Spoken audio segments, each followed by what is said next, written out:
Bismillahirrahmanirrahim. Assalamualaikum warahmatullahi wabarakatuh. Alhamdulillah wassalatu wassalam ala rasulillah wa ala alihi wa sahbihi wa man wala wa taba'a hudah wa ba'd. Allahumma akhrijna min dhulumatil waham wa akrimna binuril faham waftah alayna bima'rifatil ilm wasahil akhlaqana bil hilm waj'alna mimman yastami'una al-qawl fayattabi'una ahsana. Subhanaka la ilma lana illa ma 'allamtana innaka antal alimul hakim. Wala hawla wala quwwata illa billahil aliyyil azim. Allahumma 'allimna ma yanfa'una wa zidna ilma wa ba'd. Baraya, apa kabar? Saya orang Sunda, saya orang Sunda. Senang bisa berjumpa dengan semuanya masyarakat Bandung ya, Baraya semuanya. Saya senang berjumpa dengan Anda. Nggak tahu Baraya yang asli itu mana, yang hadir nggak? Nggak ada. Alhamdulillah, puji syukur kepada Allah, kita masih diberikan kesempatan untuk duduk bersama, mempelajari agamanya, merenungkan sabda-sabda nabinya yang mudah-mudahan bermanfaat untuk kita semua.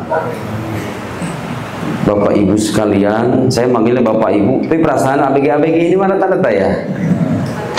Jangan Bapak Ibu, saudara-saudara, Baraya, khusus di sini Baraya ya. Janganlah. Sebelumnya saya mau memberikan wasiat kepada anak-anak muda karena saya tahu di sini katanya banyak anak-anak muda hijrah. Ya, saya dikasih amalan Baraya. Aduh, keceplosan tuh kan.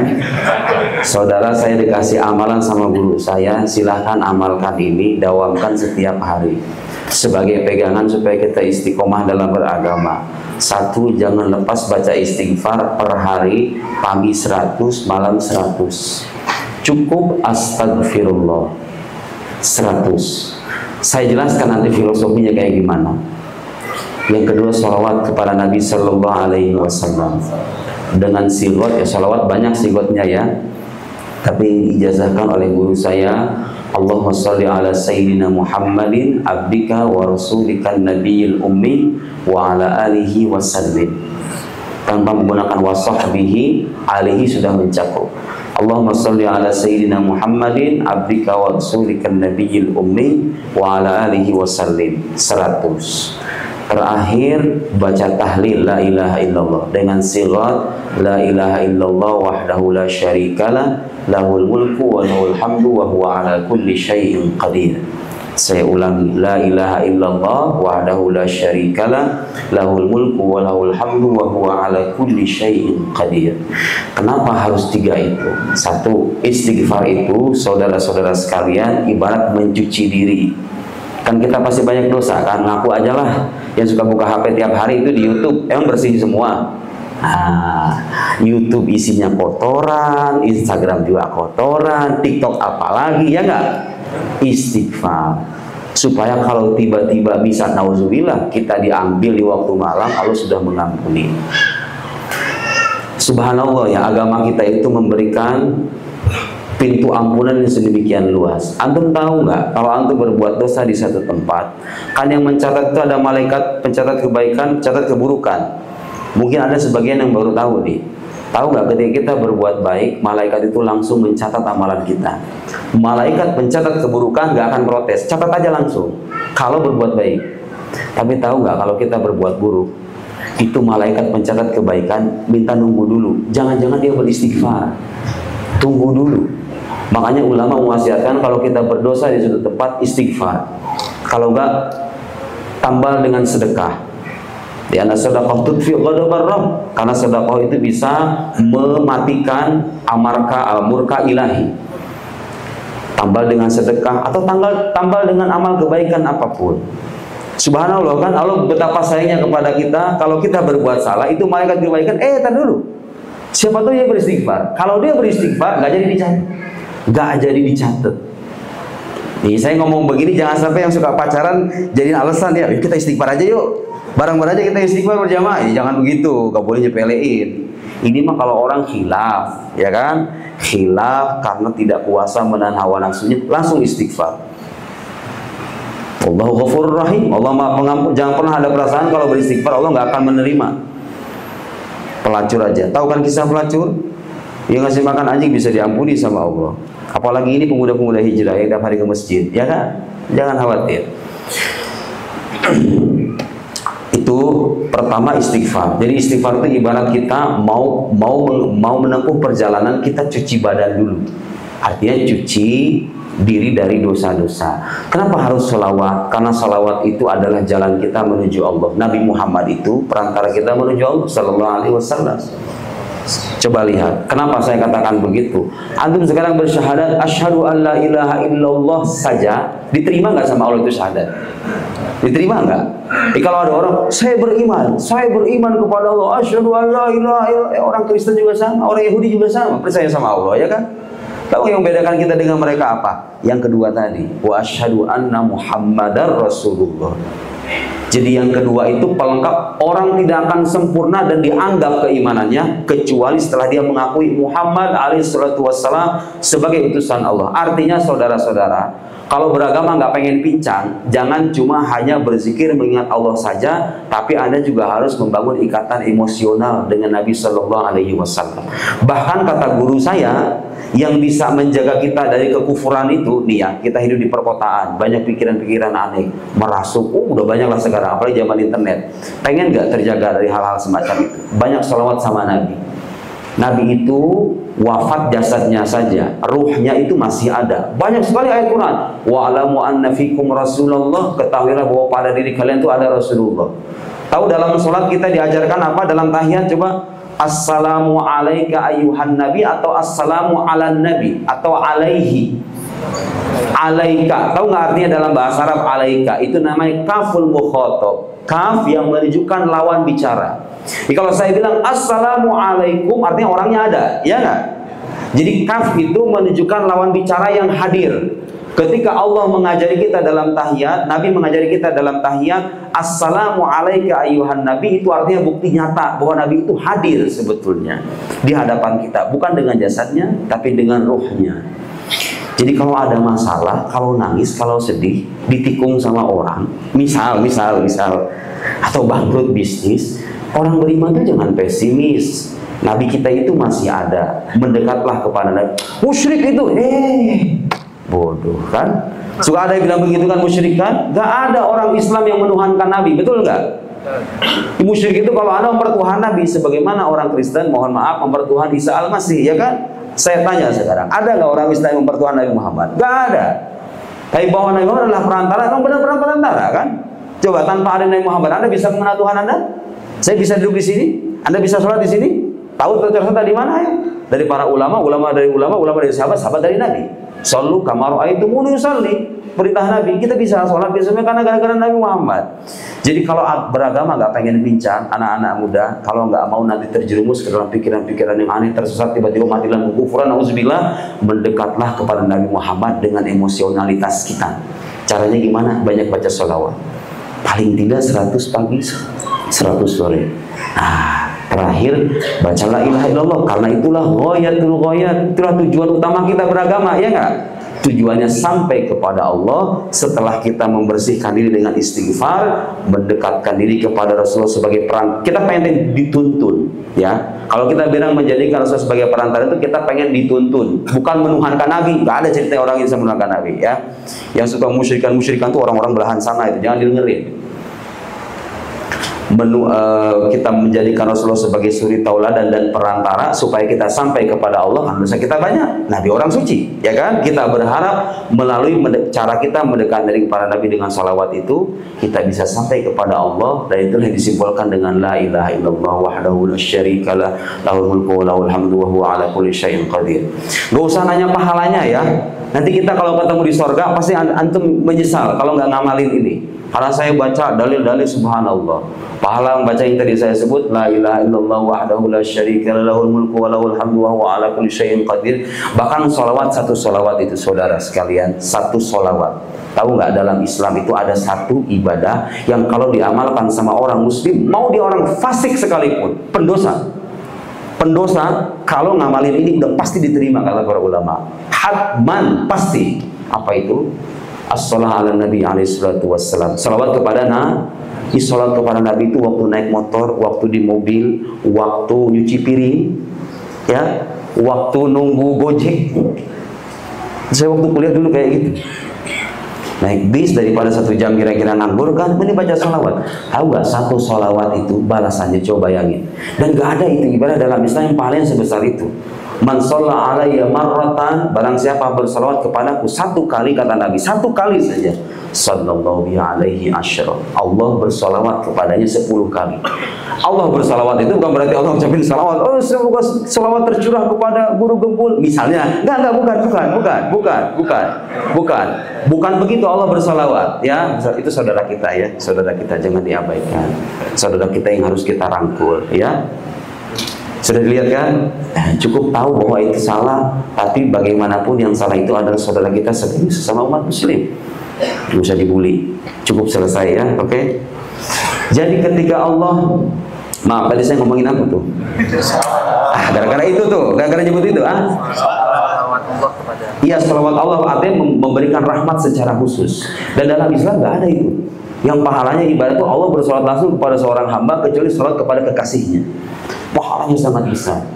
Bahkan salah seorang ulama asal Mesir, almarhum Syekh Abdul Ba'ith Ibrahim Syekh Abdul Ba'ith Al-Qattani pernah bilang, shalah wahidah tafukullal ujur. 1 salawat itu kalau kita resapi, kalau kita bacakan dengan penuh ketulusan, itu bisa melampaui sekian banyak pahala. Salawat kepada Nabi itu luar biasa, saudara. Saya merasakan dampaknya. Dan banyak orang di luar sana menasihati kita, kalau kita dalam keadaan susah, kalau kita dalam keadaan terhimpit, kalau kita pengen terpenuhi hajat, kalau kita ingin dekat kepada Allah, mendekatlah kepada kekasihnya. Insya Allah Anda akan dekat dengan Allah Subhanahu wa Ta'ala. Jangan lupakan salawat, jangan lepaskan salawat. Baik, sekarang saatnya kita ngaji sedikit, ya. Supaya tidak, karena agama itu harus jelas referensinya, harus jelas asal usulnya. Bicara agama itu tidak boleh asal-asalan, harus mengikuti ulama, karena ulama adalah warathatul anbiya, ulama adalah pewaris para nabi. Saudara sekalian, banyak orang di luar sana yang menganggap bahwa beragama itu yang penting beramal soleh aja, berbuat baik aja, betul nggak? Udah, yang penting kita berbuat baik aja, nggak penting agama lu apa, ya nggak? Nggak penting agama apa, keimanan apa. Allah kan tidak melihat itu, Allah melihat kerja nyata kita. Salah. Yang benar berbuat baik, benar menjaga keimanan juga penting. Justru iman itu adalah landasan dari amal soleh. Harus Anda mengetahui, ya, beragama itu awal mulanya kewajiban pertama kita itu apa? Coba, kewajiban yang dibebankan kepada kita sebagai orang yang akil balik ini apa coba? Bukan, sholat wajib, semuanya wajib, tapi kewajiban yang paling pokok yang pertama kali, awal wajibin alal insan ma'rifatul ilahi bistiqan. Kewajiban pertama bagi manusia itu adalah mengenal Allah dengan keyakinan. Gak boleh ikut-ikutan, harus tahu dalilnya. Gak boleh menjadi muqallid, menjadi orang yang bertaklid, asal ikut aja. Nah, nanti saya akan bacakan bahwa para ulama berselisih tentang imannya muqallid, sah atau enggak. Kau beriman kepada Allah, beriman. Kenapa Allah itu ada? Yang kata guru ngaji saya begitu. Itu namanya muqallid. Muhammad itu harus seorang nabi. Bayang nggak kalau ada orang Kristen datang ke antum kemudian tanya, kamu masih muslim ya? Masih. Percaya Muhammad? Memang percaya. Nabi? Nabi, iya. Buktinya? Saya juga nggak tahu. Hanya ikut-ikutan saja. Banyak kan orang Kristen dosanya begitu kan? Itu dosa besar. Anda diberikan kemampuan, otak yang sehat, panca indera yang sehat, diberikan hati nurani, diberikan badan, fisik, tangan, kaki bisa belajar, nggak digunain buat mengenal Tuhan Anda berdosa besar. Emang Tuhannya beneran ada? Nah, itu pertanyaan juga kan? Tuhannya beneran ada? Ya iya dong, masa iya Tuhan kagak ada? Sekarang kalau kita perhatikan, coba ya saudara-saudara, semua barang-barang dan makhluk-makhluk di sekeliling kita itu, ada nggak sesuatu yang tadinya itu nggak ada, terus dia ada, tapi dia itu mengadakan dirinya sendiri tanpa sebab? Mungkin nggak sih itu? Ada handphone, saya nggak pernah loh ketemu sama yang buat handphone ini, tapi saya yakin betul dengan akal sehat saya bahwa handphonenya ada yang buat, betul nggak? Jadi alasan bahwa kita kan nggak bisa melihat Allah, ya itu mah bukan alasan Allah nggak ada. Emang kalau sesuatu nggak dilihat artinya nggak ada? Saya nggak ngelihat tuh apa yang di balik tas Anda. Misalnya ada uang di situ, tapi saya kan nggak ngelihat. Apakah kalau saya tidak melihat artinya tidak ada? Ya uangnya ada, tapi saya nggak tahu, ya kan? Saya nggak ngelihat. Dan banyak anak-anak muda di luar sana sekarang yang suka mempertanyakan keberadaan Tuhan gara-gara apa katanya? Mana coba sains tidak membuktikan keberadaan Tuhan? Tuhan itu hanya dimunculkan sebagai God of the gaps. Oh, saya udah baca lah begitu, udah kelar lah. Tuhan itu hanya dimunculkan sebagai alternatif ketika sains tidak bisa menjawab. Sekarang sains sudah bisa menjawab semuanya. Tuhan nggak ada dong kalau begitu. Lupa. Coba tanya sama dia. Saya mau nanya, dulu alam itu bagaimana adanya? Itu rata-rata orang-orang ateis kalau udah bicara begitu kelihatan bodohnya. Karena bagi dia itu alam itu sekonyong-konyong katanya. Ada yang pernah saya dengar orang ateis bilang, ya udah kayak bola dilempar katanya. Alam itu, bola dilempar jelek aja sekonyong-konyong. Dia lupa, bola itu ada yang buat loh, iya nggak? Ada nggak bola tiba-tiba jelek begini, nggak ada yang buat, mungkin nggak? Ada lagi orang ateis bilang, enggak. Alam itu muncul seperti hanya di daunan yang jatuh dari pohon begitu saja tiba-tiba. Dia lupa. Daun itu bisa jatuh gara-gara tekanan udara kan? Ada sebabnya pada akhirnya? Gak ada fenomena alam semesta yang tadinya nggak ada kemudian ada tanpa ada sebab, ya kan? Nah, kalau kita sudah meyakini itu, meskipun kita tidak melihat, nah kita harus juga konsisten dong. Kalau begitu alam semesta dan ilmu modern membuktikan alam itu tadinya kan nggak ada. Paling tidak teori Big Bang yang banyak diambil para ilmuwan itu kan mengatakan alam ada permulaannya. Oke, kalau ada permulaannya berarti ada yang menciptakan dong. Ada sebab dibalik kebermulaan alam. Ya ini kan bermula tuh. Anda juga bermula kan? Ada awalnya gitu loh. Kapan lahir? Tanggal sekian itu permulaan Anda. Anda ada sebabnya. Segala sesuatu yang bermula sudah pasti ada sebabnya. Jadi walhasil sangat masuk akal kalau kita mengatakan Tuhan itu ada karena itu memang itulah tuntutan nalar sehat kita. Nah, makanya saya setuju dengan salah seorang dulu saya pernah baca salah seorang filsuf dari Inggris apa Amerika ya. Dia bilang bahwa ateisme itu adalah penyakit yang penyakit yang terlahir dari dosis filsafat yang yang melampaui batas. Jadi orang kebanyakan mikir gitu kira-kira kan. Lalu muncullah orang Tuhan nggak ada lah. Dan banyak orang-orang. Ada juga orang-orang yang mengingkari keberadaan Tuhan bukan karena soal dia membaca buku filsafat, bukan, tapi karena masalah psikologis. Diputusin sama pacarnya, kemudian bertanya Tuhan tuh adil apa enggak sih? Gila dia nggak berusaha bisa dapetin, saya berusaha bertahun-tahun ditolak terus. Doa tiap hari tahajud nggak pernah ketinggalan. Tuhan, apakah Engkau ada? Kan kayak begitu ya nggak? Ada yang begitu. Nah, kita harus yakin dan keyakinan ini bersandar pada kesimpulan rasional bahwa Tuhan itu ada. Kalau Tuhan ada, berarti kewajiban Anda sebagai makhluk itu bukan ngapa-ngapain, tapi mengenal Tuhan itu. Betul nggak? Masuk akal nggak? Sebelum Anda sholat membuat siapa? Buat Allah. Allahnya kayak gimana? Harus tahu dong. Kita ibadah, kita berderma, menyantuni orang-orang yang tidak mampu, orang fakir miskin kita santuni. Saya ikhlas Mbak karena Allah. Emang Allahnya kayak gimana? Harus tahu. Saya sholat sunnah, qobliyah, ba'diyah itu ngikutin siapa? Ngikutin Nabi Muhammad. Emang itu Nabi beneran? Harus tahu. Harus dan wajib hukumnya. Itu hukumnya wajib bagi setiap muslim mempelajari itu. Nanti katanya kalau kita udah mati ada surga, ada neraka, ada hisab, ada sirat, ada haud, ada hari kebangkitan, ada pembagian buku catatan dan lain-lain. Di surga itu ada penikmatan ABCD. Kan kamu nggak pernah melihat. Bagaimana kau bisa tahu dan yakin bahwa itu benar-benar ada? Harus tahu jawabannya. Nah, khusus yang pertanyaan terakhir ini saya jawab dulu ya supaya saya nggak lupa karena itu penting. Banyak tuh anak-anak muda di luar sana mengatakan kita nggak pernah kok melihat begituan. Itu cuma dongeng-dongeng aja supaya manusia pengen mendapatkan keabadian yang nikmat yang abadi, dimunculkanlah ide tentang surga. Sekarang ada yang gitu kan? Di surga itu katanya dimunculkan ketika manusia dalam puncak penderitaannya mengharapkan kenikmatan yang abadi, dimunculkan ide tentang surga. Masih udah biasa itu orang-orang ateis begitu. Kita percaya surga, neraka dan hal-hal gaib itu karena itu dikabarkan oleh sumber yang terpercaya. Siapa? Manusia agung yang sudah terbukti kenabiannya. Garis bawahi, terbukti kenabiannya. Bukan cuma diakui sebagai nabi, tapi terbukti kenabiannya. Nanti kita akan diskusi sedikit demi sedikit ya. Yang sederhana-sederhana aja supaya kita yakin dan mantap bahwa manusia yang kita ikuti itu benar-benar utusan Allah Subhanahu wa taala. Bukan berdasarkan kita ikut-ikutan aja. Jadi kewajiban pertama itu saudara harus mengenal Allah. Setelah kita membuktikan dengan akal sehat kita, oh iya ya, nggak mungkin alam ini ada dari ketiadaan kalau nggak ada sebabnya. Harus ada sebabnya. Nah, ada sebagai orang nggak percaya tuh. Wah, kalau beriman tuh cukup kita ikuti aja. Nah, saya bacain sekarang, kita ngaji dikit ya, nggak apa-apa ya. Halo, ibu-ibu, ibu-ibu itu sama ABG juga ya kayaknya ya. Gak apa-apa kita kaji sedikit ya supaya Anda tahu bahwa kalau Anda beriman cuma ikut-ikutan doang, nggak pakai otak, nggak pakai akal. Maksudnya dalam arti nggak tahu dalil-dalilnya, iman Anda tuh diperselisihkan oleh para ulama, keabsahannya.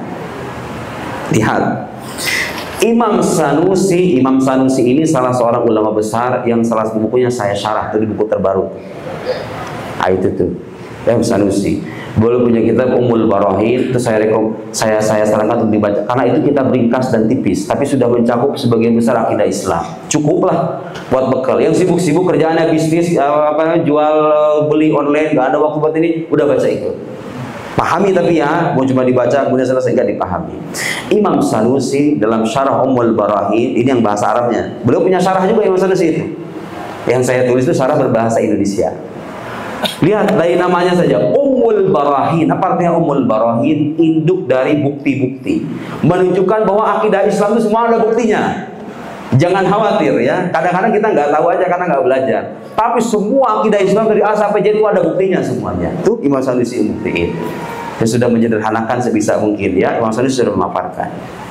Kata Imam Sanusi, wa yajib ala kulli mukallafin syar'an ay ya'rif ma yajib fi haqqi maulana jalla wa az. Wajib bagi setiap mukallaf itu siapa?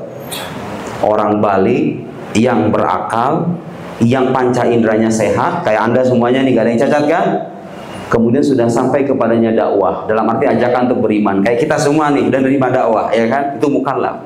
Wajib bagi mukallaf mengetahui. Lihat, ayyarif, mengetahui, wajib. Iman itu harus didasarkan pada pengetahuan, bukan ikut-ikutan. Ya, harus dasarnya pengetahuan. Makanya ada ilmunya. Ilmu yang membahas tentang dasar-dasar itu namanya ilmu akidah. Nama lainnya ilmu usuluddin, nama lainnya ilmu tauhid, nama lainnya ilmu kalam, dan nama ada al-fiqhul akbar. Kebalikan dari fiqhul asghar. Kalau fikih fiqhul asghar, kalau tauhid al-fiqhul akbar. Yang Abu Hanifah punya risalah tentang fiqhul akbar. Wajib. Nah, beliau mensyarah kemudian di bawahnya. Annahu yajib syar'an ala kulli mukallafin al-baligh al-aqil ay ya'rif ma dzukir annahu. Nah, setelahnya beliau kan mengatakan wa yajib. Wa inna ma qala ya'rif wa lam yaqul yazid. Beliau wa yajib ala kulli mukallafin syar'an ay ya'rif. Ya'rif itu mengetahui. Yazid isyaratan minhu ila anna al-matuf fi aqaidil iman al-ma'rifah. Yang dituntut dalam akidah keimanan itu adalah pengetahuan. Jadi setiap orang harus tahu. Semua orang yang sudah akil balik wajib hukumnya fardu ain. Kalau enggak Anda berdosa. Paling tidak iman Anda diperselisihkan. Nah, saya mau baca yang kira-kira cocok buat tema kita aja. Supaya Anda tahu bahwa dalam Islam tidak ada istilah iman percaya aja, buktinya belakangan, nggak ada. Anda harus tahu dan sudah ada bukti-buktinya. Masalahnya kita nggak belajar. Al-ma'rifah, ma'rifah, pengetahuan. Dasar pengetahuan itu apa? Al-jazm al-mutabiq andadi. Kepastian. Jadi Anda meyakini secara pasti dan kepastian itu sesuai dengan kenyataan dan bersandar pada dalil, bersandar pada bukti. Jadi nggak ada istilah dalam Islam sekali lagi Anda percaya bukti belum, nggak ada. Semudah ada buktinya. Anda harus pelajari itu. Dengar ini. Wala yakfi fiha taqlid. Dalam beriman itu tidak cukup bertaklid. Apa itu taklid? Al-jazam al-mutabiq fi aqaidil iman bila dalil. Anda memastikan suatu pendapat, suatu keyakinan dalam akidah keagamaan bila dalil, tanpa tahu dalilnya. Itu kayak anak kecil. Anak kecil kalau kayak gitu nggak apa-apa ya. Kenapa? Nak, kau percaya Allah? Mamaku bilang begitu. Ya anak kecil nggak apa-apa, ya nggak? Orang dewasa nggak boleh begitu. Harus tahu dalil, harus belajar dalil itu. Gak usah yang terperinci, yang penting yang ringkas-ringkas aja.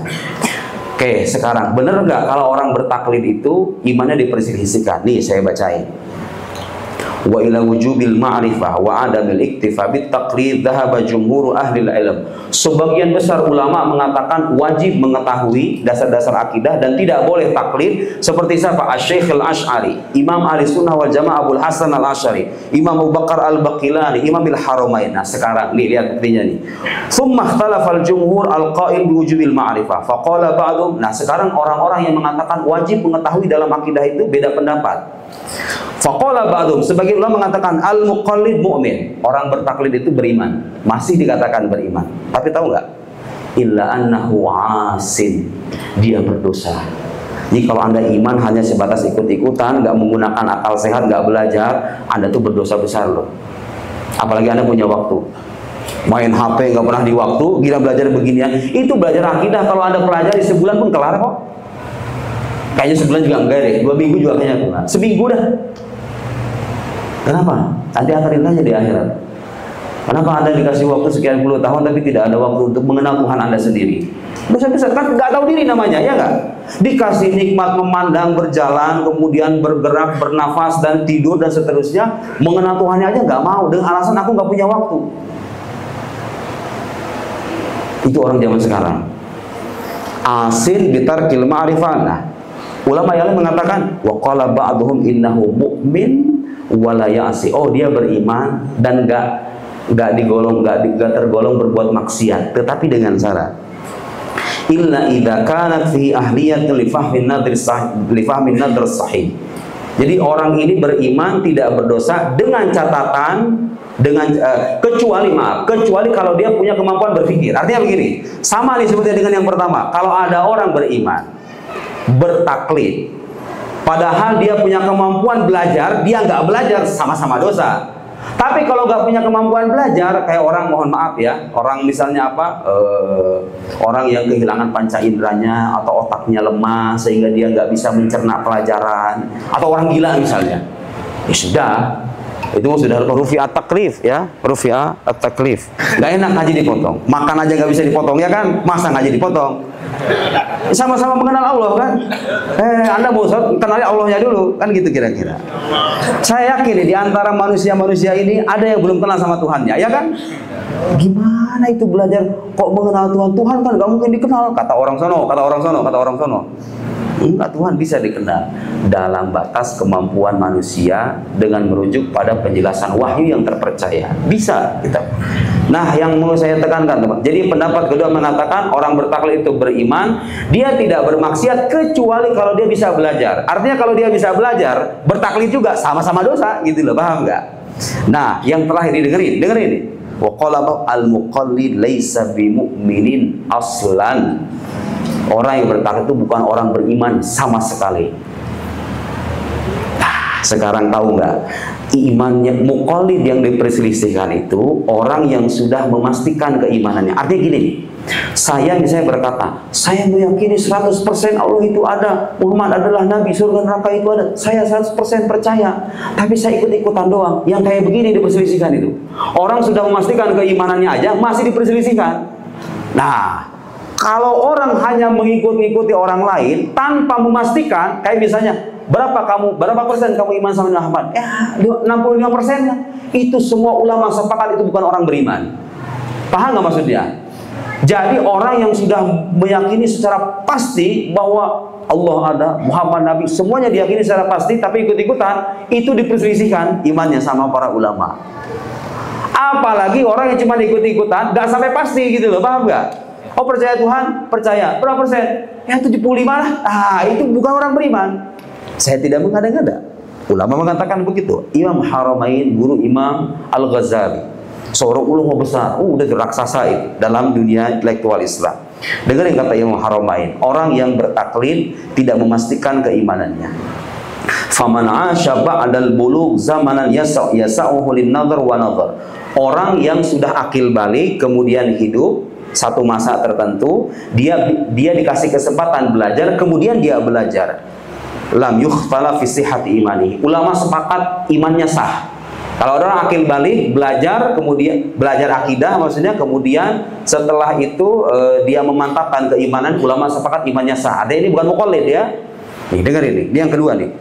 Wa illam yangdur, kalau orang sudah akil balik tapi nggak belajar, lam yangdur, tidak berpikir, lam yukhtalaf fi adam sihhati imanihi. Ulama tidak berbeda pendapat bahwa imannya orang ini tuh tidak sah.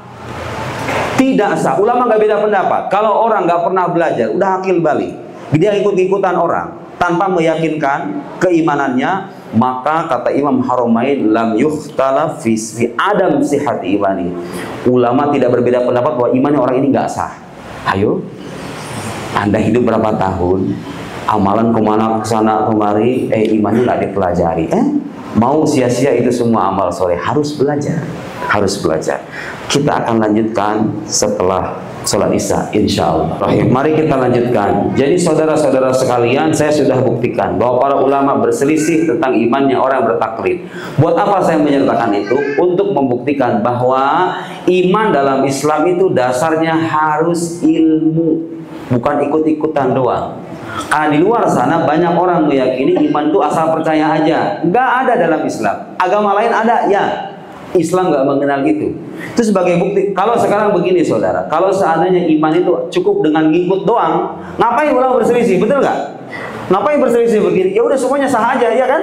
Kan logikanya begitu. Kalau iman itu cukup percaya doang, nggak usah pakai dalil, nggak usah pakai bukti, nggak usah nyari ilmunya, asal percaya selesai begitu. Ngapain ulama debat kayak beginian?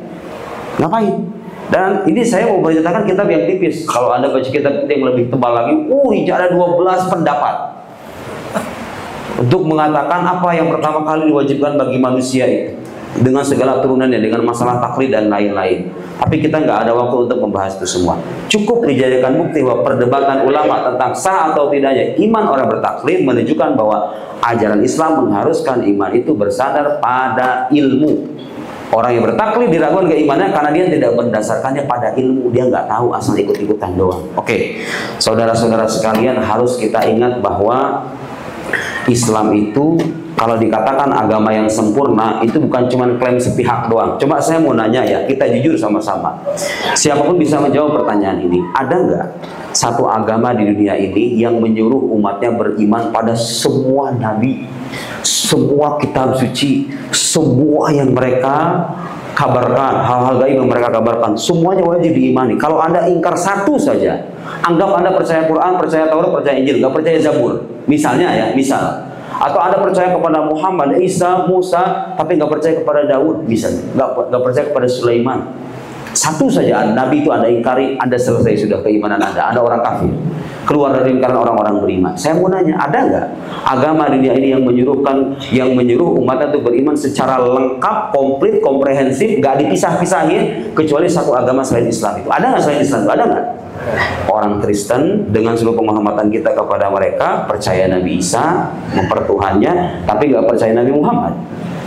Orang Yahudi percaya Nabi Musa, nggak percaya Isa, nggak percaya Muhammad, ya kan?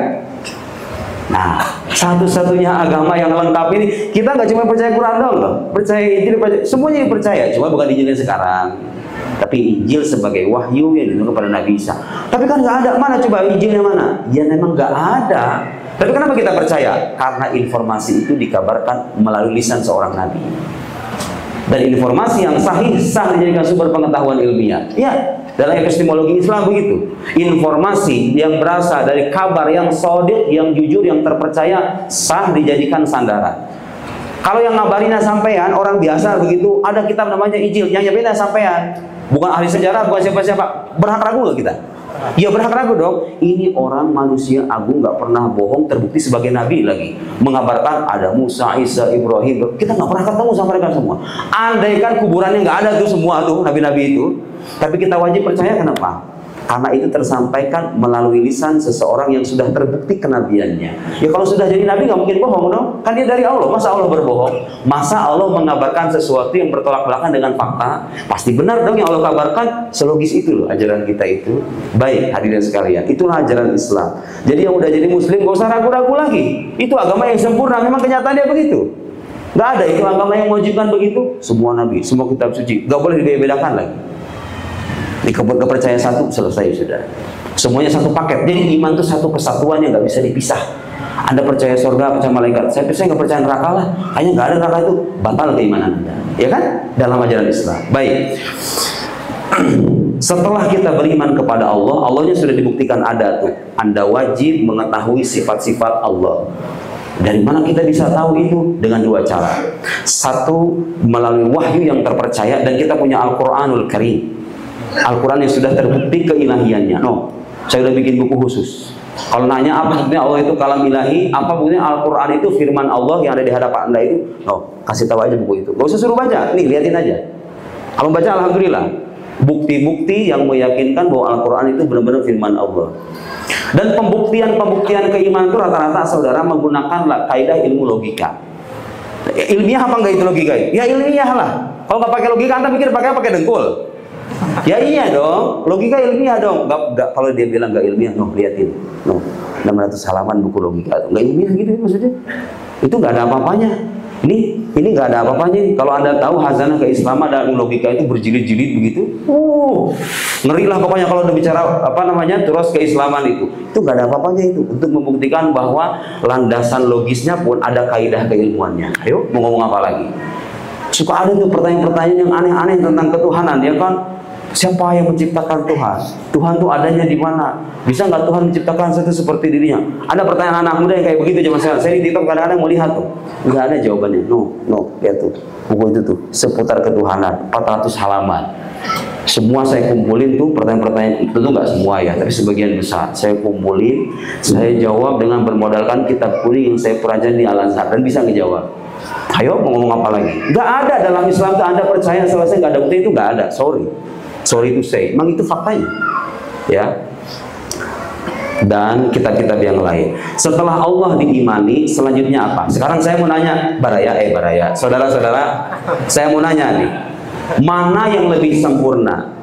Orang yang bikin rumah dan merawat rumah, atau yang bikin rumah dan membiarkan rumah buatannya? Mana yang lebih sempurna? Yang merawat atau yang membiarkan? Bagus. Akal sehat kita mengatakan begitu kan? Ini bukan soal iman nih, soal akal sehat nih. Oke, sekarang Allah sudah terbukti menciptakan alam semesta kan? Ya, sekarang mana yang lebih sempurna bagi Allah? Membiarkan alam semesta itu terwujud sebagaimana adanya, tanpa diatur, atau Allah mengutus seorang rasul untuk mengatur kehidupan manusia di dalamnya, para makhluk di dalamnya? Mana yang lebih sempurna? Allah mengatur atau tidak mengatur? Ya jelas dong, ya kan tuh logikanya itu lihat, sederhana sekali. Berarti kalau begitu, kalau Allah itu zat yang maha sempurna, Allah itu dengan kemuliaan dan kecurahan rahmatnya bukan hal yang mustahil, bahkan itu terjadi, mengutus para rasul untuk membimbing makhluk-makhluknya supaya mengenalnya, supaya tahu hidup itu bagaimana, supaya tahu mengatur hawa nafsunya. Ini penting saudara. Kita itu orang persepintar apapun, kalau hawa nafsunya mendominasi, jadi orang bodoh kan pada akhirnya kan. Orang pintar nggak usah dicari, udah banyak di Indonesia. Orang pintar yang benar. Nah, orang nggak benar itu gara-gara apa? Gara-gara ini nggak dikendalikan, betul nggak? Agama datang mengatur hawa nafsu. Begini caranya mengendalikan itu. Jadi nggak sah, bukan nggak sah, justru harus kita menerima itu. Allah sudah terbukti ada, bukan hal yang mustahil, bahkan itu terjadi. Allah mengutus para rasulnya, dan sekarang kita lihat, nah, manusia yang aku sebagai rasul ini beneran rasul apa enggak? Kan gitu, ya enggak? Kan Nabi Muhammad mengaku sebagai nabi. Tentu ada nabi-nabi sebelum beliau ya, tapi kita bicara nabi yang terakhir ini nih. Beliau datang ke alam semesta ini mengaku sebagai nabi, ana Rasulullah ilaikum jami'an, kepada kalian semuanya. Ini Rasulullah ilaikum jami'an, sesungguhnya apalah utusan Allah kepada kalian semuanya. Beliau mengaku itu sebagai Tuhan. Kira-kira pengakuan ini benar apa enggak? Harus diuji dong. Benar nggak? Harus diuji. Gimana cara ngujinya? Sampean kalau ada orang datang mengaku, Pak saya begini. Kadang-kadang kita tuh memperhatikan orangnya kan. Ini orang jujur apa enggak sih? Ya enggak? Ya iya dong. Ketika dia mengaku, diuji nih integritasnya. Orang jujur apa enggak sih ini orang? Nah, yang menarik saudara-saudara sekalian, karena Allah tahu ini agama akan bertahan sampai hari kiamat. Nabi Muhammad itu sejarah hidupnya lengkap. Anda pengen tahu apa Nabi Muhammad itu? Cara berjalannya, cara makan, ciri-ciri fisiknya. Mau saya kasih tahu nggak? Ini saya nggak ngarang-ngarang, kitab yang mengarang begitu. Nabi Muhammad itu matanya kalau yang hitam sangat hitam, kalau yang putih sangat putih. Kemudian wasi'ul jabin, kemudian jidatnya itu agak lebar. Kemudian ketika beliau berjalan ke namanya hattu min sobat, seperti beliau itu turun dari dataran tinggi. Dijelaskan sama ulama serinci itu. Jumlah uban itu dihitung sama sahabat. Katanya kalau lebih dari 20 gitu kan, dalam sebuah riwayat kan kira-kira begitu kalau saya nggak keliru. Sendalnya Itu ada salah satu, dulu saya pernah dengar guru saya bilang ada sebuah kitab judulnya Fathul Muta'al fi Syarhin Ni'al, menjelaskan sendalnya Nabi. Ya Allah, ya Karim, sendalnya Nabi dijelasin kayak gimana ciri-cirinya. Allahu Akbar. Gak ada itu Nabi yang kayak begitu. Tentu Nabi semuanya mulia, tapi mereka punya derajat yang berbeda-beda. Nabinya, para Nabi itu Nabi Anda semua, Nabi kita semua. Coba itu sedetail itu lengkapnya. Bagaimana rambutnya? Lam yakun bil ja'dil qatat wala bis sabr. Enggak begitu ikal, enggak begitu lurus. Ada sisi ikalnya sedikit, sisi bergelombang, lurus bergelombang. Rambutnya Nabi Muhammad itu. Karena ada orang yang suka dengan rambut ikal kan? Ada juga orang suka dengan rambut yang lurus. Allah kasih dua-duanya. Ada sisi ikalnya sedikit, ada lurusnya sedikit. Ya Allah. Bagaimana kulitnya beliau? Bayad masyubi humrah. Putih kemerah-merahan. Kulitnya Nabi itu kayak nggak ada tandingannya. Sawo matang. Ini ada yang hitam kan? Ini kayak gini sawo matang. Bukan begini, kulit Nabi nggak begitu. Bayad masyubi humrah. Ya Allah, indahnya itu kulit. Putih tidak kemerah-merahan. Sallallahu alaihi wasallam. Sampai ke bagian dalam perutnya, beliau punya du masrabah. Masrabah itu kayak semacam bulu yang mengulur. Kalian tanda kejantanan kan? Dan beliau nggak buncit perutnya tentu, ya. Wahai para laki-laki yang buncit, beliau tidak buncit, ya. Karena nggak makan nasi goreng, nggak makan nasi uduk, nggak makan malam. Semua dijelaskan saudara, semua dijelaskan itu. Jadi kalau Anda pengen tahu Muhammad kayak gimana, itu udah ada penjelasannya. Mau cari apa aja? Cara beliau berinteraksi dengan orang Islam, cara beliau berinteraksi dengan sahabatnya, dengan orang non Muslim, dengan Yahudi, dengan Nasrani. Beliau hidup bagaimana, hidupnya di mana, istrinya siapa, anak-anaknya siapa, lengkap semuanya. Seolah-olah Allah ingin mengabarkan kepada dunia kalau kalian tidak punya alasan untuk ragu kepada utusanku ini. Kitab sucinya Anda harus tahu nih, Al-Quran yang Anda baca itu bisa diverifikasi keautentikannya 100% murni berasal dari Nabi, gak ada bedanya. Tahu dari mana itu? Karena diriwayatkan secara lisan dengan periwayatan yang masif. Jadi Quran yang antum baca sekarang itu kalau ditanya dari mana ini asal bacanya, kalau belajar ilmu qiraat dia akan menjelaskan dari fulan. Fulan dari siapa? Dari fulan, fulan dari fulan, fulan dari fulan, fulan dari sahabat, dari Nabi SAW, dari malaikat Jibril, dari Allah Subhanahu wa taala. Al-Qur'anul Karim. Ini kita perlu majlis tersendiri untuk mengkaji keautentikan Al-Qur'an ya. Dan gak ada kitab suci yang kayak begitu. Dijaga dengan periwayatan lisan orang banyak, gak ada. Kitab suci dijaga. Sabda-sabda nabinya saudara. Tahu nggak sabda Nabi yang sampai ke kita itu? Ini sahih, ini dhaif, ini maudhu, ini ahad, ini mutawatir, ini mursal, ini munqati. Dikaji sama ulama itu. Gak semua yang dinisbatkan ke Nabi itu beneran Nabi mengatakan begitu. Diverifikasi, diteliti. Ada ilmunya. Namanya ilmu mustalahul hadis. Saya nanya sekarang, ada nggak umat agama lain? Mohon maaf ya, kita sedang bicara pembuktian. Dengan seluruh penghormatan kita, ada nggak umat agama lain yang punya ilmu memverifikasi perkataan sabda tokoh agamanya seketat orang Islam? Gak ada. Itu pengakuan orang Muslim, pengakuan orang Barat. Ilmu mustalahul hadis, jarak wa ta'dil dibagi yang nggak tahu. Kalau sekarang ada hadis qala Rasulullah, itu ada sanadnya. An fulan, an fulan, an fulan, an fulan, dari sahabat, dari Nabi SAW. Perawi-perawinya itu ada biografi hidupnya. Bayangin nggak? Selesai, saya ngarang-ngarang. Ini ulama kita. Itu perawi-perawi yang Anda sebut itu Malik, An-Nafi dan seterusnya itu An Ibni Umar gitu kan. Di antara sanad yang terbaik itu An Malik, An-Nafi, An Ibni Umar. Itu ada sanadnya.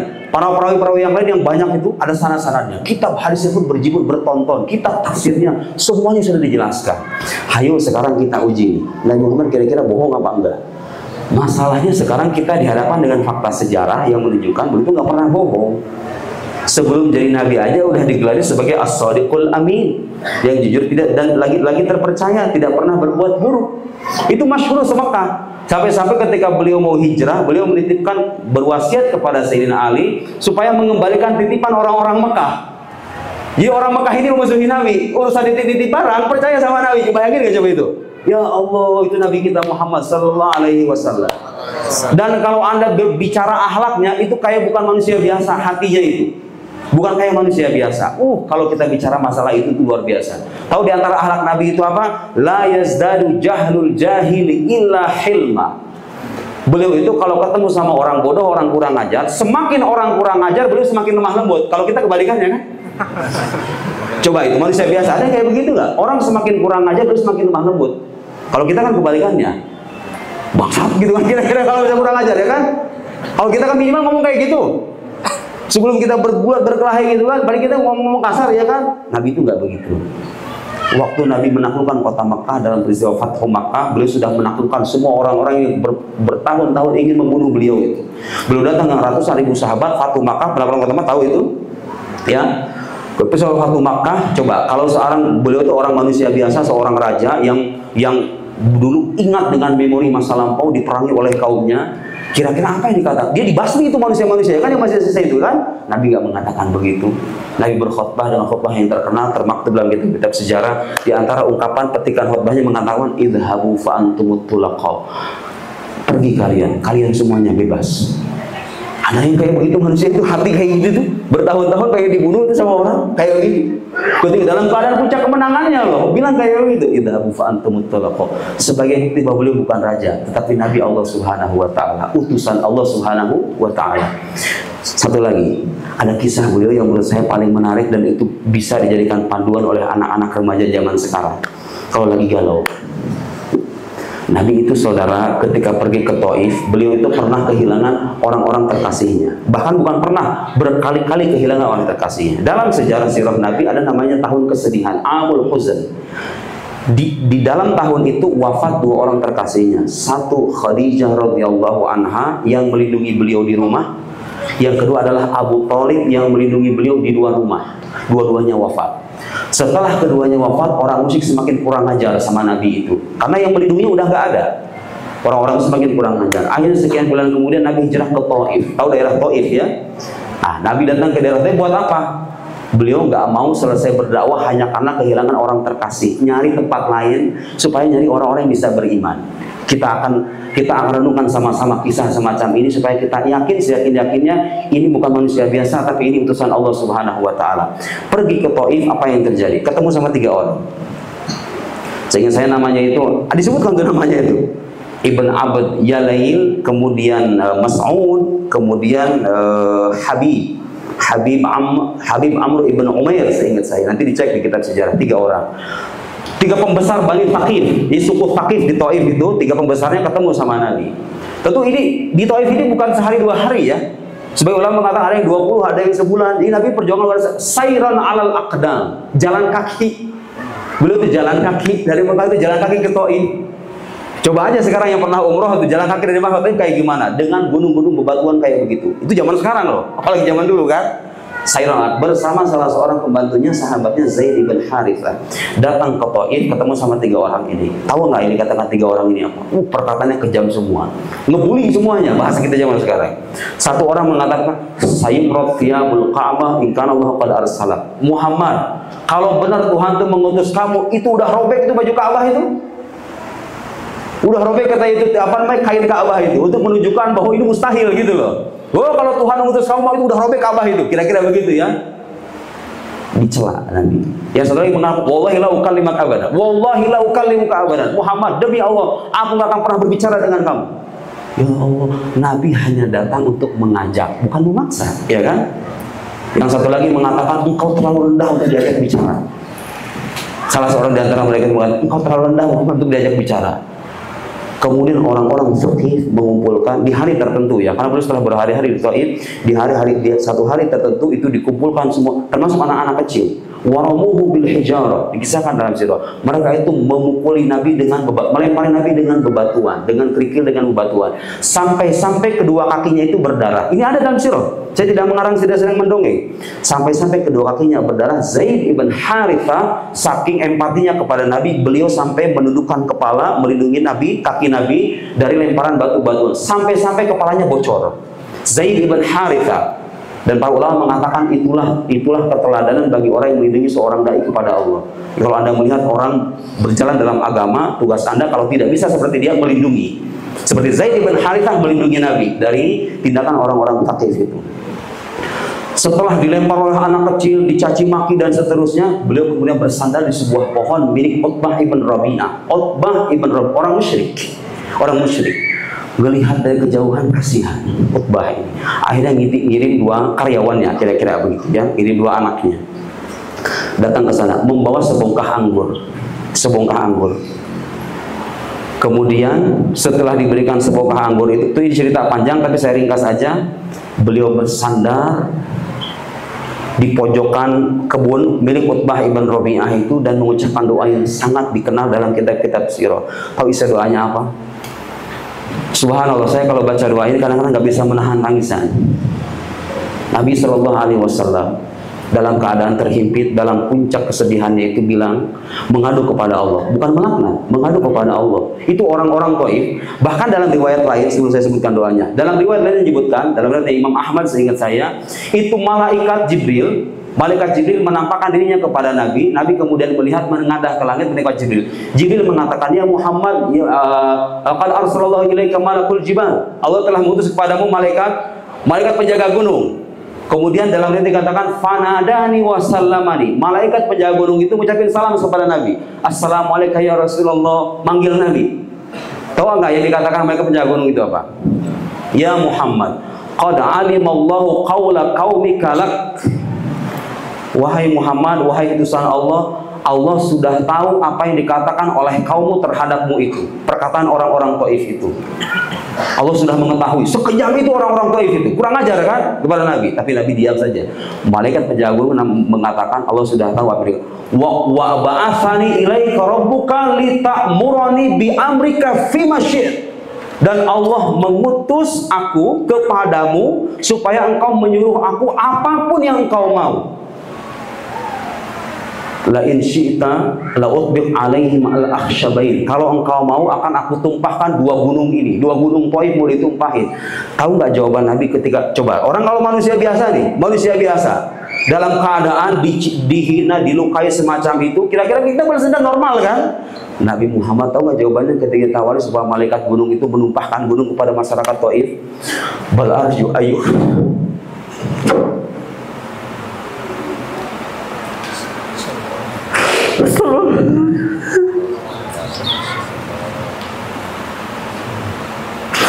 Berarti ayukhrijallahu min aslabihi may ya'budullaha wa la yusyriku bihi syai'a. Aku berharap Allah mengeluarkan dari tulang sulbi mereka ini yang bisa menyembah Allah dan tidak menyekutukannya. Itu jawaban Nabi. Allahumma ighfir liqaumi fa innahum la ya'lamun. Itu jawaban Nabi, bukan jawaban manusia biasa. Ketika dalam puncak kesedihannya, malaikat datang menawarkan bantuan. Nabi mengatakan, tidak, jangan hancurkan. Aku berharap akan Allah mengeluarkan di antara mereka ini, dari sulbi mereka ini, anak keturunan mereka ini bisa menyembah Allah suatu saat kelak dan tidak menyekutukannya. Nabi Muhammad SAW manusia biasa kayak begitu? Bukan manusia biasa, itu utusan Allah Subhanahu wa ta'ala. Anda tahu ayat Al-Quran mengatakan, law anzalna hadzal Qur'an ala jabal la ra'aitahu khashi'an mutasaddian min khasyatillah. Kalau seandainya Al-Quran diturunkan kepada gunung, gunung itu akan tersukur, hancur lebur. Siapa yang mengatakan begitu? Bukan saya, Al-Quran. Dan Anda tahu Al-Quran turun kepada hatinya siapa? Qalbi Muhammad sallallahu alaihi wasallam.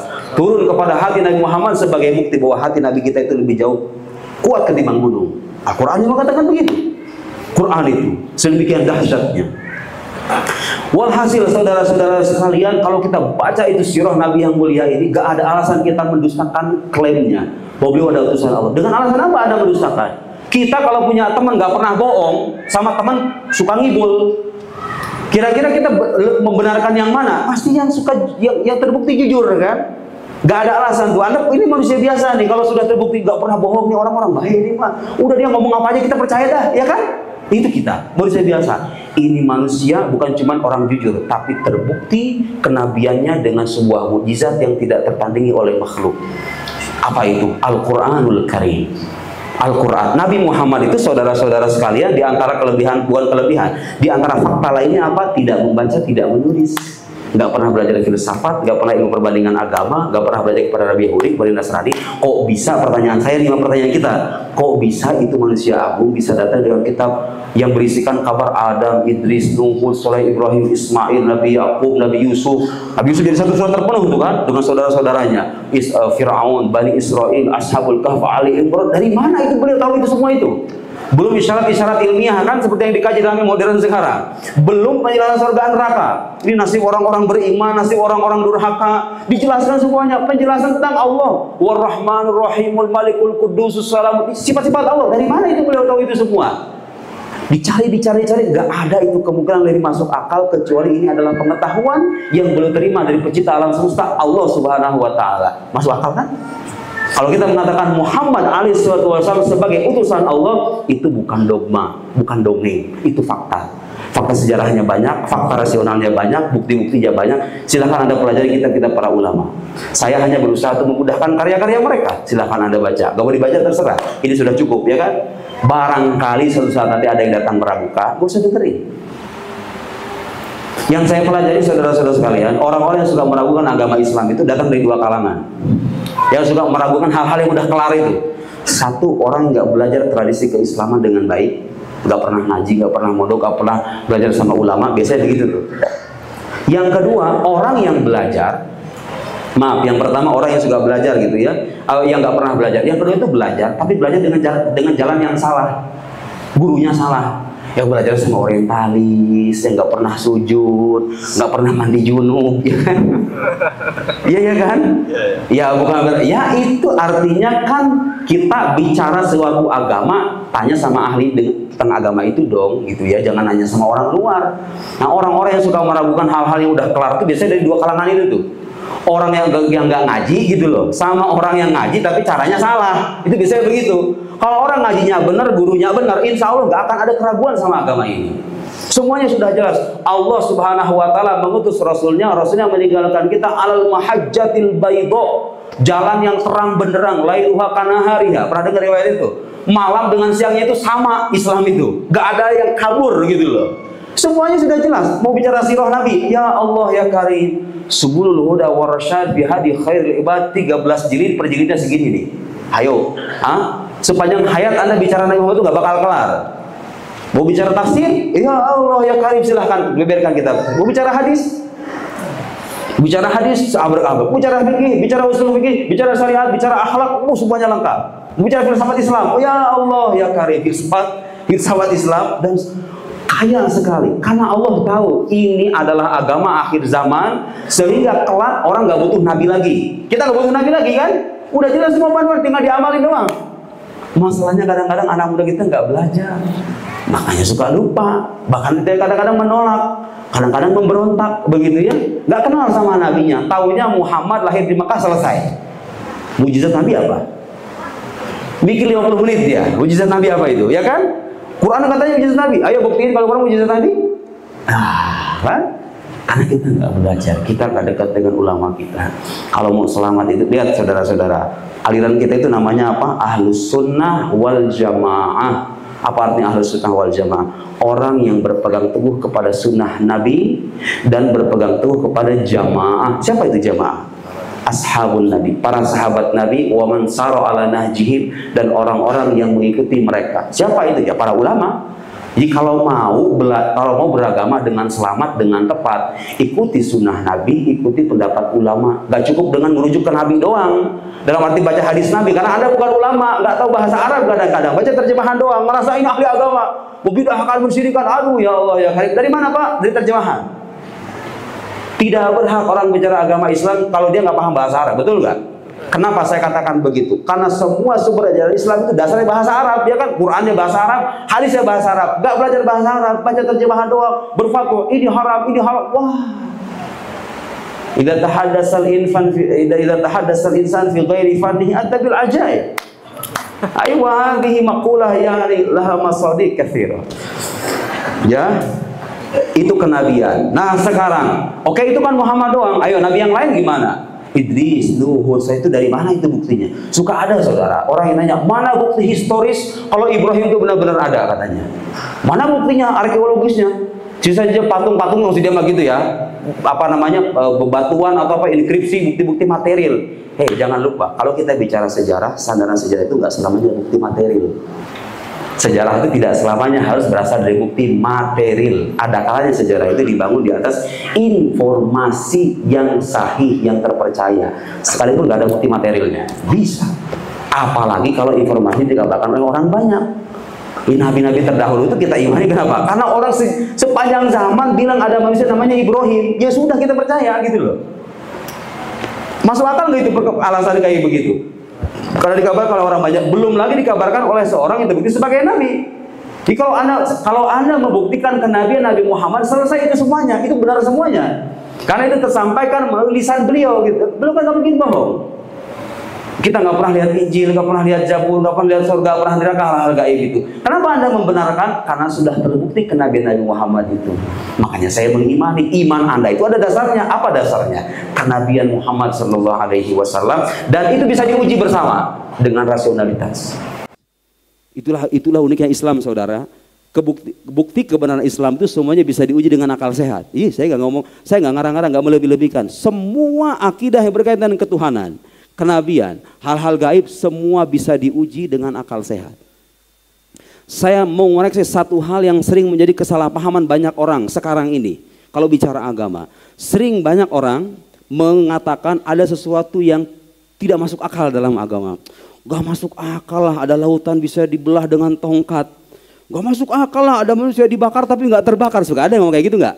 Kalau ngedenger hal-hal yang ajaib, dia bilang apa katanya? Gak masuk akal. Kalau ngedenger cerita wali itu ada yang benar, ada yang salah ya. Tapi gak berarti kalau ajaib artinya gak masuk akal gitu loh maksud saya. Ada wali-wali yang punya karomah, dan karomah itu mungkin bahkan terjadi. Kalau hal sesuatu itu ajaib, tidak biasa, bukan berarti gak masuk akal, saudara. Nih lihatin. Bedakan antara sesuatu yang mustahil menurut akal dengan mustahil menurut kebiasaan. Itu beda. Saya mau nanya sekarang. Menurut kebiasaan, kalau orang dibakar dengan api, terbakar nggak? Menurut kebiasaan? Terbakar dong. Kalau ada orang dibakar kemudian nggak terbakar, itu mustahil. Menurut apa? Menurut akal atau kebiasaan? Bagus. Jadi kalau ada kisah orang dibakar kemudian tidak terbakar, jangan bilang nggak masuk akal. Itu mustahil menurut kebiasaan doang. Tapi menurut akal itu mungkin. Betul nggak? Apa yang mustahil, ayo? Apa yang mustahil? Mungkin aja. Apalagi Tuhan sudah dibuktikan keberadaannya. Kan bisa aja Tuhan bukan membatalkan, meliburkan hukum alam gitu kan. Api biasanya membakar, diliburin sama Tuhan, kan bisa aja kan. Oh, dia penguasa segala sesuatu kok. Tapi Tuhannya ada nggak? Ya udah, makanya kita debat dulu, Tuhannya ada apa enggak gitu loh. Kalau Tuhan sudah terbukti ada, sangat mungkin Allah itu memberhentikan dalam saat tertentu hukum alam yang berlaku dalam semesta ini. Api membakar, sesekali tidak membakar. Bisa nggak? Ya bisa dong, dia penguasa kok. Masuk akal kan? Jadi kalau ada hal-hal yang ajaib, mukjizat Nabi itu semuanya memang mustahil menurut kebiasaan. Karena itu bukti kenabian. Bukti kenabian itu harus luar biasa, saudara. Harus luar biasa. Jadi kalau ada orang mengaku sebagai nabi, bukti kenabianku adalah aku bisa mengarang buku 600 halaman. Ya itu biasa. Orang juga bisa, ya nggak? Kita juga bisa.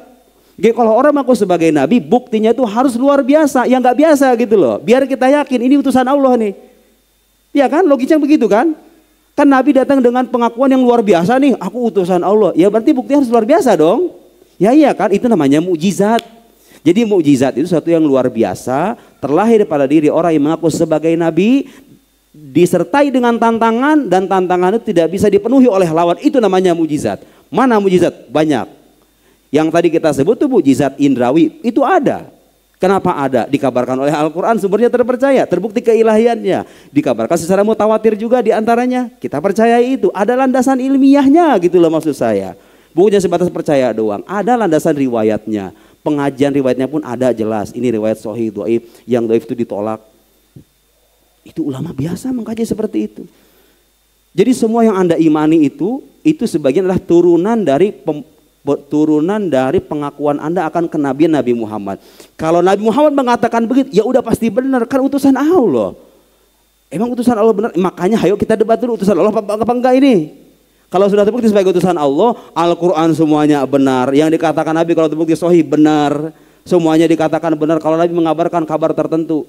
Dalam sejarah, ya itu sejarah juga gitu loh. Ada orientalis yang mengatakan kalau Quran mengisahkan kisah-kisah Ashabul Kahf, Al-Imran dan lain-lain itu bukan kisah historis katanya. Ya itu tadi logikanya itu, dengan alasan nggak ada bukti materialnya. Loh, emang kalau nggak ada bukti material artinya nggak ada. Kalau sesuatu diinformasikan tanpa bukti materi, apa artinya sesuatu itu nggak ada? Ya, belum tentu dong. Bisa jadi dia ada, tapi bukti materinya nggak ada gitu loh, paham nggak? Anda sekarang misalnya lahir nih, nggak dicatat sama orang tua, nggak punya akte, nggak ada catatannya nih, nggak ada catatannya. Apa itu artinya Anda nggak lahir? Ya Anda lahir, catatannya kagak ada gitu loh. Nih yang sekarang lagi rame nih, sumber-sumber sejaman nih, sumber sejaman, mana catatannya? Apa sih masalahnya kalau nggak ada catatannya, kenapa gitu loh? Apakah sesuatu yang tidak tercatat itu artinya tidak ada? Ayo logika sehat aja gitu loh. Kalau sesuatu tidak ada catatannya, apa artinya nggak ada? Ya enggak dong. Bisa jadi sesuatu itu ada tapi nggak kecatat, atau kecatat catatannya hilang, kan bisa aja. Coba logika itu kalau kita dalami ya, menyelesaikan banyak sekali persoalan. Orang menulis berhalaman-halaman bisa dibantah dengan segitu itu, seret, selesai. Intahal kalam, khalas. Bener kan omongan saya kan? Iya. Ayo kita uji sama-sama agama kita. Dan sebagai bukti bahwa agama kita itu benar, saudara-saudara sekalian, ingat, kalau pengen tahu agama itu benar atau salah, lihat dengan dua hal. Satu, wahyu yang disampaikan agama itu terbukti dari Tuhan apa enggak? Harus begitu dong. Kalau ada sabda dikatakan ini dari nabinya, ayo dibuktiin itu benar-benar dari nabinya apa enggak, dan Islam punya semuanya. Pengen nguji Quran firman Allah apa enggak? Itu udah ada bukti-buktinya. Pengen nguji hadis itu sabda Nabi atau bukan? Ada ilmunya. Itu berkaitan dengan teks. Kalau berkaitan dengan klaim, pengakuan-pengakuan Tuhan ada, Tuhan Esa, Tuhan tidak bermula, Tuhan itu kekal dan lain-lain, harus ada sandaran rasionalnya. Agama kita itu ngajak ke kita, ayo kamu mikir sekarang. Kul hatu burhanakum, silahkan datangkan bukti-bukti kalian. Kalau kalian ragu dengan ini, ayo kita berdebat, tidak jadi masalah. Dan kita semua punya bukti-bukti itu, dan Islam itu siap di-challenge sepanjang zaman. Saya ingin mengatakan pada akhirnya kepada hadirin semuanya yang sudah menjadi muslim, yakini agama Anda, pegang teguh iman Anda sampai Anda wafat. Karena bagaimanapun ketika sudah kita wafat, yang pertama kali ditanya itu man rabbuk, siapa Tuhan kamu? Yang kerjaannya nyari duit, robbil fulus. Yang mati dalam keadaan tenggelam dalam perasaan cinta sampai lupa sama Tuhannya, sampai cinta sama pacar maksudnya, lupa sama Tuhan, lupa sholat, Robbi fulan, bisa jadi kan. Yang kerjaan nyari jabatan, Robbi al-mansib. Yang kerjaannya mencari ini, Robbi fulan. Kalau orang yang hidup dengan panduan agama, percaya kepada Allah, menyembah Allah sepanjang hayat, langsung malaikat bertanya, man rabbuk? Allah, bas. Umat taqulu fi hadzal rajul, malaikat nanti akan bertanya begitu. Apa yang kamu katakan tentang orang ini? Ditampakkan wajah Nabi Muhammad. Tapi saya nggak pernah ngelihat. Ya iya nggak pernah ngelihat. Anda hidup dengan ajarannya, nanti Anda akan tahu sendiri. Apalagi kalau Anda belajar Syama'il Muhammadiyah itu kan, ciri-ciri fisik. Tadi saya belum selesai jadi cerita fisik Nabi itu. Itu dari ujung kepala sampai ujung kaki ada penjelasannya. Percaya atau tidak ya? Ya saya belajar.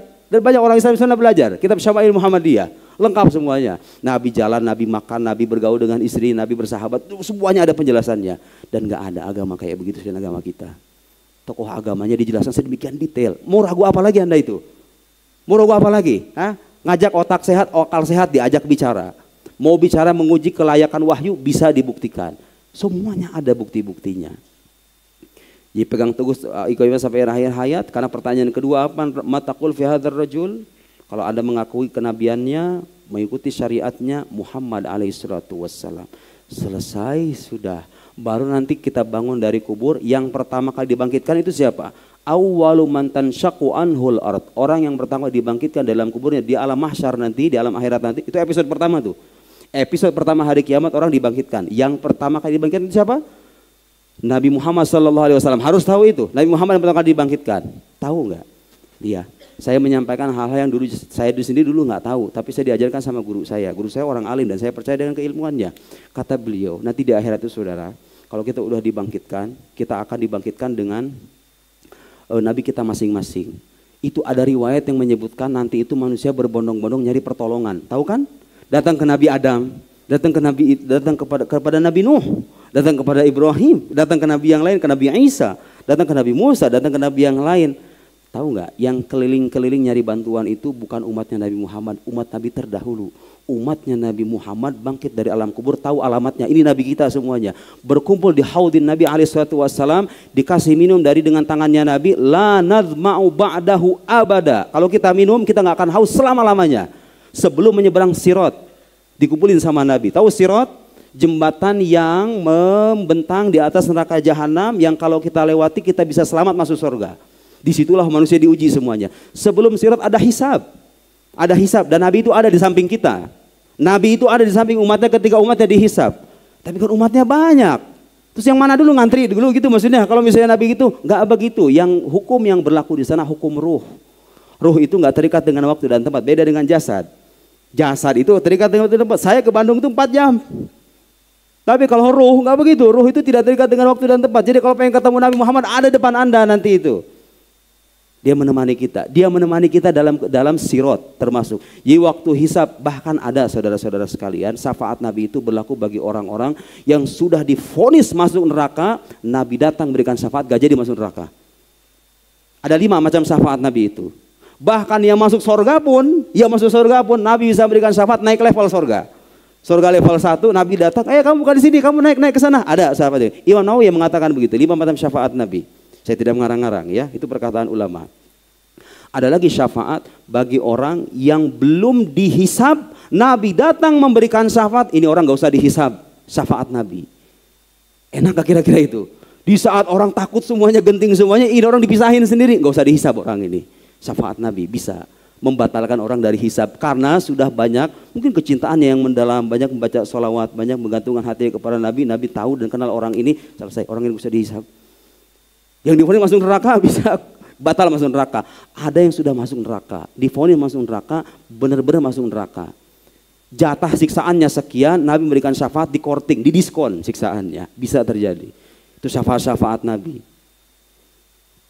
Dan tahu ketika Anda masuk surga, miftahul jannah, kunci surga itu apa? Wallahi hadzal kalam yang yaquluhul ulama, ini dikatakan sama ulama, la ilaha illallah Muhammadur Rasulullah. Tiada Tuhan selain Allah, Muhammad utusan Allah. Kalau Anda mau beriman dan Anda mau selamat, mau Anda berlumuran maksiat sebesar apapun, pesan saya jangan sampai tinggalkan iman ini. Saya tidak mengatakan iman yang paling penting, amal nggak penting. Enggak, iman penting, amal penting. Tapi kalau kita namanya manusia bermaksiat gitu ya, ada kelemahan hawa nafsu. Bukan kita kalau maksiat bukan karena pengen membangkang Gusti Allah, ya enggak? Karena kadang-kadang kita lemah dengan dorongan hawa nafsu kita, ya kan? Dan tenang, Allah akan mengampuni selama kita jujur dengan pertobatan kita. Tidak ada kata putus asa bagi orang beriman. Tahu ayat Quran yang mengatakan apa? Qul ya ibadiyalladzina asrafu ala anfusihim la taqnatu mir rahmatillah. Ya Allah ya Karim, itu ayat kalau Anda paham bahasa Arab ya, gak ada celah sedikit pun alasan Anda ragu apakah dosa Anda diampuni sama Allah apa enggak. Lihat. Qul, katakan, ya ibadi, wahai hamba-hambaku. Lihat, Allah memanggil orang-orang pendosa itu dengan panggilan apa? Hambaku. Bukan cuma hamba, wahai hamba-hamba, bukan hambaku. Dinisbatkannya ke dirinya. Artinya itu kemuliaan apa enggak? Jadi orang pendosa aja dinisbatkan sebagai hambanya, apalagi orang-orang yang taat. Apalagi jemaah kayak begini nih, yang tiap hari membaca kalamnya, berzikir, mengingat nabinya. Ini pendosa. Bukan cuma pendosa saudara, ayat itu mengatakan alladzina asrafu ala anfusihim, orang-orang yang sudah melampaui batas. Jadi kalau mabuk bukan cuma sekali doang, itu berkali-kali orang kerjaannya dosa, seolah mendarah daging dosa itu. Qul ya ibadiyalladzina asrafu ala anfusihim, Allah berkata kepada mereka yang melampaui batas itu. Oh, Anda dosa sebanyak apapun, jangan khawatir, Tuhan menunggu Anda. Tuhan menunggu Anda kapanpun bisa gelar sajadah, baca Quran, berzikir, taubat, menyesali yang sudah lampau, bertekad tidak mengulangi di masa mendatang, menambah dengan amal soleh, banyak membaca istighfar, insya Allah Anda diterima. Dia panggilannya itu kurang mesra apa itu? Wahai hamba-hambaku yang melampaui batas atas diri mereka. Apa perintahnya? La taqnatu min rahmatillah. Jangan kalian berputus asa dari rahmat Allah. Bukan cuma jangan berputus asa, Allah meyakinkan sekali lagi, innallaha yaghfirudz dzunuba jami'a. Allah mengampuni semua dosa, semua dosa. Bayang gak itu coba? Kebayang? Masih ada alasan bagi Anda untuk tidak beragama, untuk tidak kembali, mengoreksi diri, menjadi lebih baik. Dan gak ada kata terlambat. Better late than never. Gitu kata orang Sunda, ya kan? Baik telat daripada gak sama sekali. Usia 40, usia 50, tidak ada alasan. Siapa tahu 3 hari, 5 hari, 10 hari sebelum kita wafat kita bertobat, tobatan nasuha, Allah menutup akhir hayat kita dengan husnul khotimah, kita kembali kepada Allah sebagai hamba yang suci dan disucikan. Demikian. Wassalamualaikum warahmatullahi wabarakatuh. Visual, lakum soal, ada pertanyaan? Oke, untuk selanjutnya. Ana urid syurb kida, ashrab shwaya shay yani lishrab. عطشان يعني عطشان تاني عطشان عشان معلش يعني أنا عطشان شوية. I'm thirsty. عطشان بالعربية, thirsty بالإنجليزية. Oh, bahasa Sundanya apa? Hayang minum, orang teh hayang minum, barudak. Haus. Hayang minum, kita tadi deh. sebentar lagi. Siapa? Hampura we ieu mah nya hayang inung urang tadi teh. Hampura ieu mah hampura. Ini jamaah juga ngabibita we. Jamaah yang bitah we teu gua anu ki. Di dia mah eueuh gitu. Baik kita lah. Oke. Tah, ieu lah intina mah. Ayo. Kita buka sesi tanya jawab, Ustaz. Bismillah, sok atuh. Oke, silakan Akang-akang. Wah, Tuh tong loba-loba teuing atuh Kalau lagi hayang sare itu. Dia rempuk nih. Gi yang mana Gi? Duh, pusing banyak teh ya. Ini aja Kang, boleh silakan. Daus namanya siapa, dari mana, langsung bertanya. Bismillahirrahmanirrahim. Assalamualaikum warahmatullahi wabarakatuh. Waalaikumsalam warahmatullahi wabarakatuh. Ya. Sebelumnya jazakumullah khairan kasiran atas ilmu yang telah dijabarkan begitu jelas. Nama saya Muhammad Hamzah Al-Faruq dari Cimahi. Pekerjaan sebagai guru dan alhamdulillah guru akidah juga. Masya Allah. Dan indi soal, wahid soal. طيب عايز تحدثني بالعربية أم الأندونيسية أم السندوية؟ أيوة. أنت مخير يعني بين 3 لغات. كله يمكن. أي كله ما في مشكلة. لكن هؤلاء لا يفهمون. أنت تفهم وهؤلاء لا يفهمون. هو الفائدة يعني. Saya punya satu soal Ayo. yang sangat penting bagi saya karena kami pun adalah guru akidah di pesantren. Ini terkait dengan mungkin tidak membahas apa yang tadi Ustaz jelaskan karena itu sudah sangat jelas sekali. Tapi ini berkaitan dengan kondisi umat saat ini yang dimana memang penuh sekali dengan perbedaan yang tentu perbedaannya adalah sunatullah sebenarnya. Terkhusus dalam akidah jika kita melihat di media sosial terutama di mana banyak sekali asatid yang berdebat tadi. Terkhusus misalkan dalam akidah Asy'ari ataupun akidah Atsari atau Wahabiyah, apakah mungkin ada titik temu? Karena kami pribadi pun ketika membaca semua sumber baik itu dari kalangan Atsari ataupun dari Asy'ari, semuanya itu sebenarnya memiliki titik yang sama. Bahkan secara logika itu sama. Mungkin yang membedakan tuh pemahaman dari ayat-ayat sifat, terkhusus ayat-ayat mutasyabihat yang dimana di situ akhirnya perbedaan pendapat, ta'wil atau tamfid. Apakah bagaimana sikap kita, Ustaz? Terus kami pribadi terkadang mudabdab, terkadang aduh ini bagaimana menyikapinya? Mudabdabina baina dzalik. Ketika kami di Sudan itu belajar Asy'ari gitu. Di Sudan? Iya. Masyaallah. Anta Asy'ari yani? وأنا أشعري وأنا أزهري وأنت سوداني أنا أزهري ووحدنا الإسلام أنت سوداني وأنا أزهري لكن وحدنا الإسلام صح. Tapi apakah mungkin bagaimana caranya agar umat Islam itu kembali bersatu? Karena ini yang menjadi kecemasan saya, bagaimana mungkin Islam akan bersatu atau akan maju sedangkan dalam masalah ini mereka berbeda dan saling caci maki satu sama lain. Dan ini tentu saya harus bukan memilih ya, harus berpegang teguh dengan apa yang sudah kami pelajari. Seperti itu, Ustaz. Karena kedua-duanya ulamanya soleh semua, Ustaz. Iya. Jazakumullah khairan katsiran. Wajazak. Begini saudara, gak usah mengharapkan orang Islam bersatu semuanya, gak mungkin. Kecuali nanti di masa mau menjelang hari kiamat tuh. Al-Mahdi al-Muntadhar ya kan. Tapi kapan itu muncul? Allahu a'lam. Sampai kapanpun orang Islam ini memang ya begitu sunatullahnya. Kan ada sebuah hadis dalam riwayat Nabi ditawari umatnya yang 5 hal itu. Kemudian diantaranya itu Nabi minta supaya umat itu disatukan. Allah nggak mengabulkan. Makanya faktanya sekarang begitu. Bahkan ada sabda Nabi mengatakan kelak umatku akan terpecah ke dalam 73 golongan ya kan. Ada ulama mengatakan apakah 73 beneran atau hadayadul alal kafrah atau menunjukkan banyak. Bagaimanapun penjelasannya faktanya umat Nabi Muhammad ini memang begitu. Berselisih satu sama lain. Terus bagaimana sikap kita? Berusaha menyatukan yang sifatnya berbeda-beda selama perbedaan tidak mendasar boleh dan itu kadang-kadang harus. Tapi berharap semuanya bersatu itu nggak usah diharapkan saudara. Bukan saatnya sekarang. Gimana lagi Allah pengennya begitu ya kan? Tugas kita sekarang menjelaskan yang benar, mengoreksi yang salah, selesai. Sampaikan ke orang begini, yang benar begini sama orang Salafi Wahabi. Jangan bilang Allah itu punya tangan. Ilahiyat laka aidina kata mereka begitu. Jangan bilang Allah itu bertempat di atas langit. Tapi kan ada pertanyaan tuh di hadis Sahih Bukhari, aina Allah? Iya, aina itu maknanya bisa ya dulu alal makan, bisa ya dulu alal makanah. Bisa jadi tempat, bisa jadi kedudukan. Sama kayak Anda bertanya, bagaimana engkau memandangku? Engkau berada di dalam hatiku. Apakah artinya pacar Anda bertempat di sini?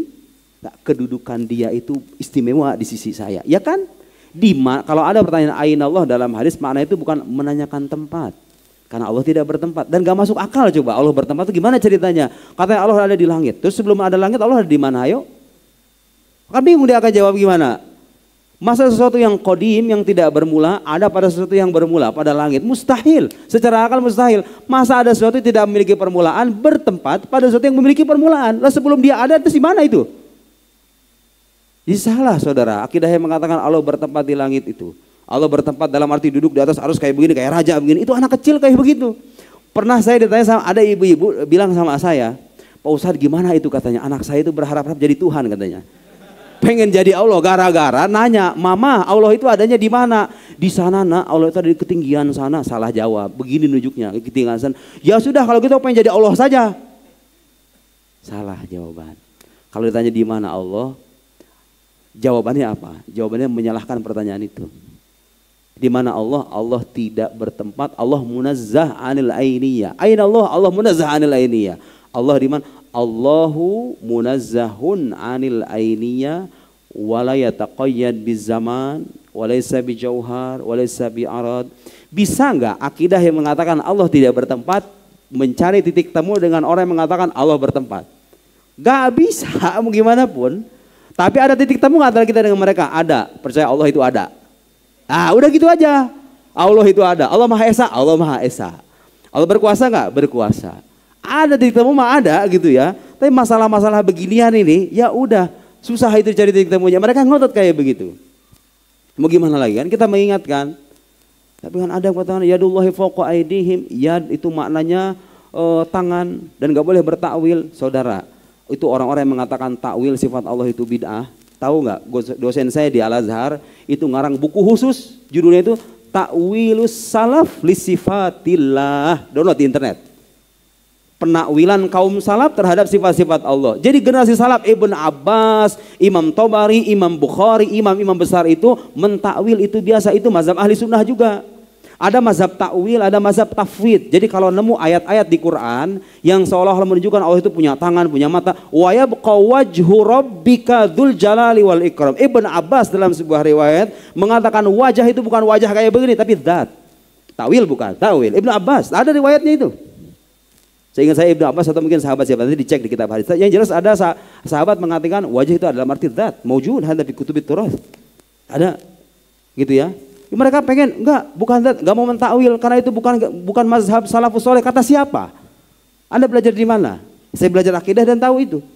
Mau yang bertakwil ahlu sunnah, yang mufawwid itu yang mana ya begini. Kalau nemu ayat-ayat begitu mereka mengatakan kita serahkan makna seutuhnya kepada Allah. Yang jelas bukan mana hakikinya. Kalau Allah dikatakan punya yad artinya mana hakiki tangan, ya berarti Allah jarihah dong. Anggota tubuh dong. Tajsim itu namanya. Anda menyebutkan Tuhan dengan makhluk. Sementara Allah mukhalafah lil hawadith. Allah berbeda dengan makhluk. Min syattan nawahi, dari semua sisi. Gak bisa Anda mengatakan Allah punya tangan. Kayak kita punya tangan. Allah tangan apa itu yang dimaksud? Tangan mana hakiki atau majazi? Kalau mereka mengatakan mana hakiki, khalas anta waqata fi tajsim. Terjatuh dalam tajsim, menyebutkan dengan Tuhan dengan makhluk. Tapi kalau dia katakan enggak, mana majazi? Khalas anta mal asy'ariyah. Kamu sama kita dong, sama-sama mentakwil dong. Tangan artinya kuasa, rahmat. Itu mazhab semuanya ahlus sunnah, jangan dikeluar-keluarin seenaknya. Ya, jangan ikutin itu mazhab-mazhab yang begituan itu. Udah banyak contoh-contoh kekeliruannya. Ya, buku-buku yang bahas Wahabis udah banyak seabrek-abrek. Bahasa Arab, bahasa Indonesia juga mungkin banyak ya.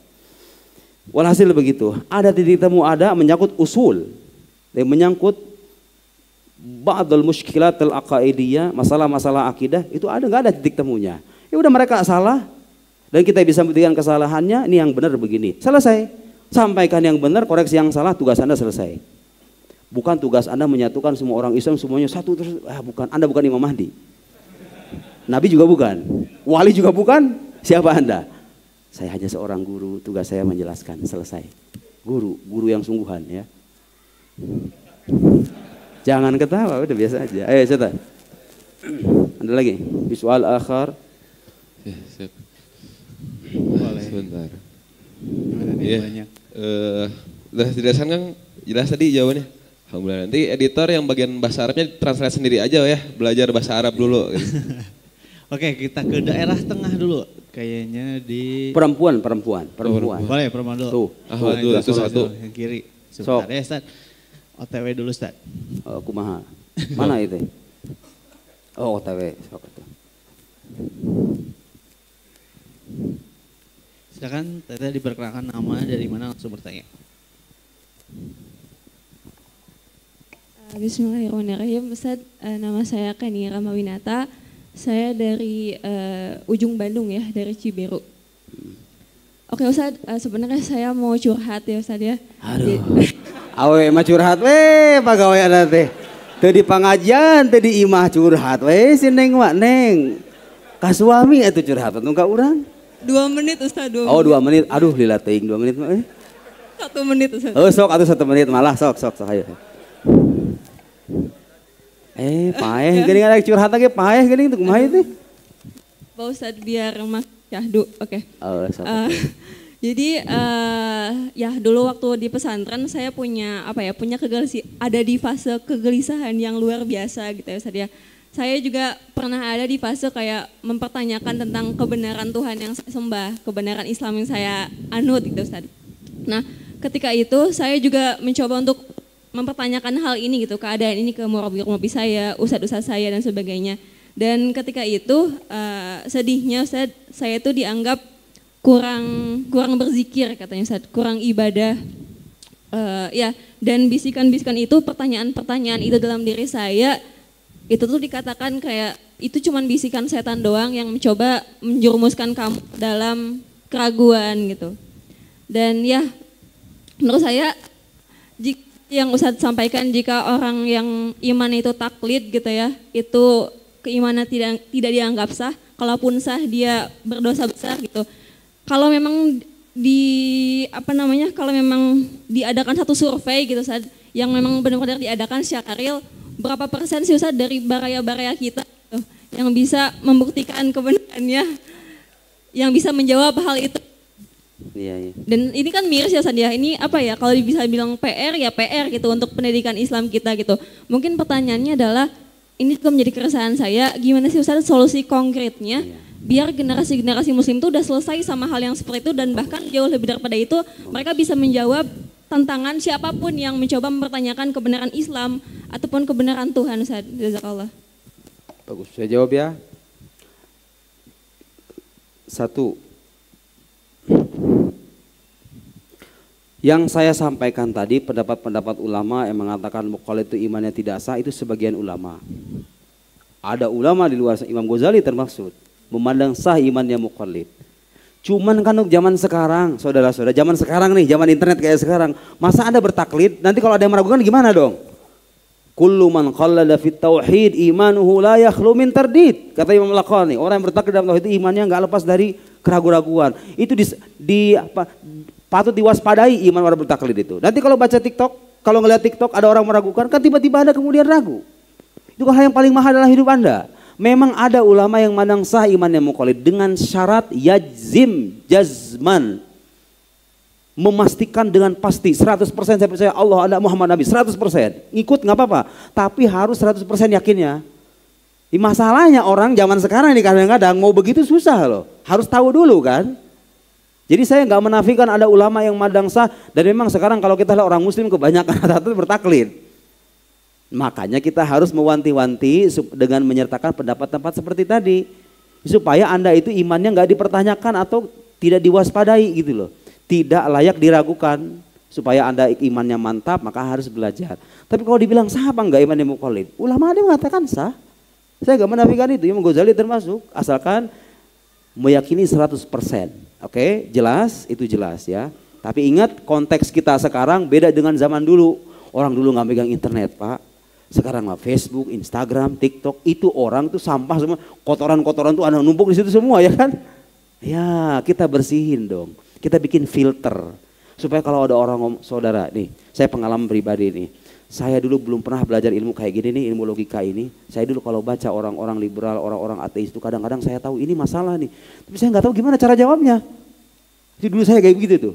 Baca kayak begitu. Ya salam, setelah saya belajar, diajarin ke orang, ditulis lagi. Ya Allah, baca sebaris begini, 1, 2, 3, 4, 5, selesai.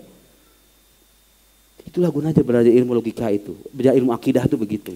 Logika, akidah itu fondasi keberagamaan kita. Sehatkan logika Anda. Mantapkan akidah Anda. Iblis sekalipun datang kepada Anda gak bakal ragu itu. Wa hatta iblis law allafa mu'allafan yushakik fi i'tiqadik lan tasyuk. Iblis datang dengan karangan meragukan keimanan Anda sudah mantap logika, mantap akidah, punya ulama yang benar, berzikir kepada Allah, mendekat diri kepada Nabi. Iblis 1000 iblis sekalipun. Alfi failasuf mulhid, 1000 para filosof ateis datang kepada Anda gak bakal bisa. Itulah iman.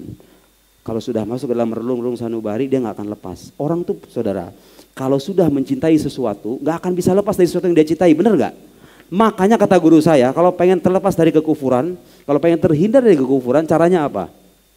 Di samping sholat, berzikir, tahu nggak caranya apa? Kata guru saya, alladzi ya'simuna minal kufr wad-dhalal, laisa huwa kathratus shalah, laisa huwa hifdzul Quran. Kata guru saya, yang bisa menjaga kita dari kekufuran itu bukan banyaknya sholat, bukan hafalan Quran. Tahu nggak apa? Ini nih, kurangnya orang zaman sekarang nih. Ini kurangnya orang zaman sekarang nih. Al-hub wa ta'alluq bin Nabi sallallahu alaihi wasallam, menanamkan rasa cinta dan ketergantungan emosional yang mendalam kepada Nabi sallallahu alaihi wasallam. Anda punya itu, selamat Anda. Khalasat tamut alal Islam insyaallah. Mati sebagai muslim Anda. Kalau sudah benar-benar cinta kepada Nabi. Karena udah otomatis kalau orang cinta sama Nabi udah cinta sama Allah, ya kan? Udah otomatis itu, karena Nabi itu utusan Allah. Dan Al-Quran mengajak kita untuk mencintai Nabi. Qul in kuntum tuhibbunallaha, katakan kalau kalian cinta sama Allah. Apa jawabannya? Fattabi'uni, ikuti aku, ikuti Nabi Muhammad maksudnya. Kalau kalian cinta sama Allah, langsung aja kepada Allah. Al-Quran gak mengatakan begitu, ikuti Nabi dulu, baru cinta sama Allah. Dulu pernah ada di London, saya pernah cerita dari salah seorang habib. Ada seorang pemuda, dia itu dalam kegundahan yang luar biasa, sudah muak dengan agama, pengen jadi ateis. Mungkin terpengaruh dengan bacaan atau tontonan, ya mirip kayak anak zaman sekarang. Tahu nggak yang buat dia nggak jadi kufur itu apa? Dia dalam kegundahan yang luar biasa, megang tasbih katanya, megang tasbih begini. Langsung salawat sama Nabi, Allahumma sholli ala Muhammad, Allahumma sholli ala Muhammad, terus begitu.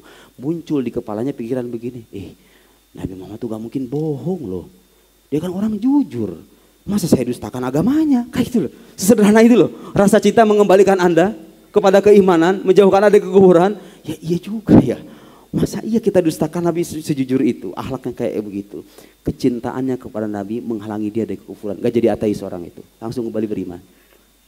Dan Anda tahu di Mesir ada salah seorang orang yang hafidhul Quran, wa'idh, seorang penceramah, seorang hafal Quran, yu'aliful kutub, ngarang banyak kitab membela Islam, wa mata alal ilhad, mati sebagai orang ateis. Kok bisa begitu? Ya, karena dia beragama nggak melibatkan ini, beragamanya pakai ini doang. Makanya penting saudara mempelajari ilmu yang bisa mengoreksi hati, mengoreksi batin.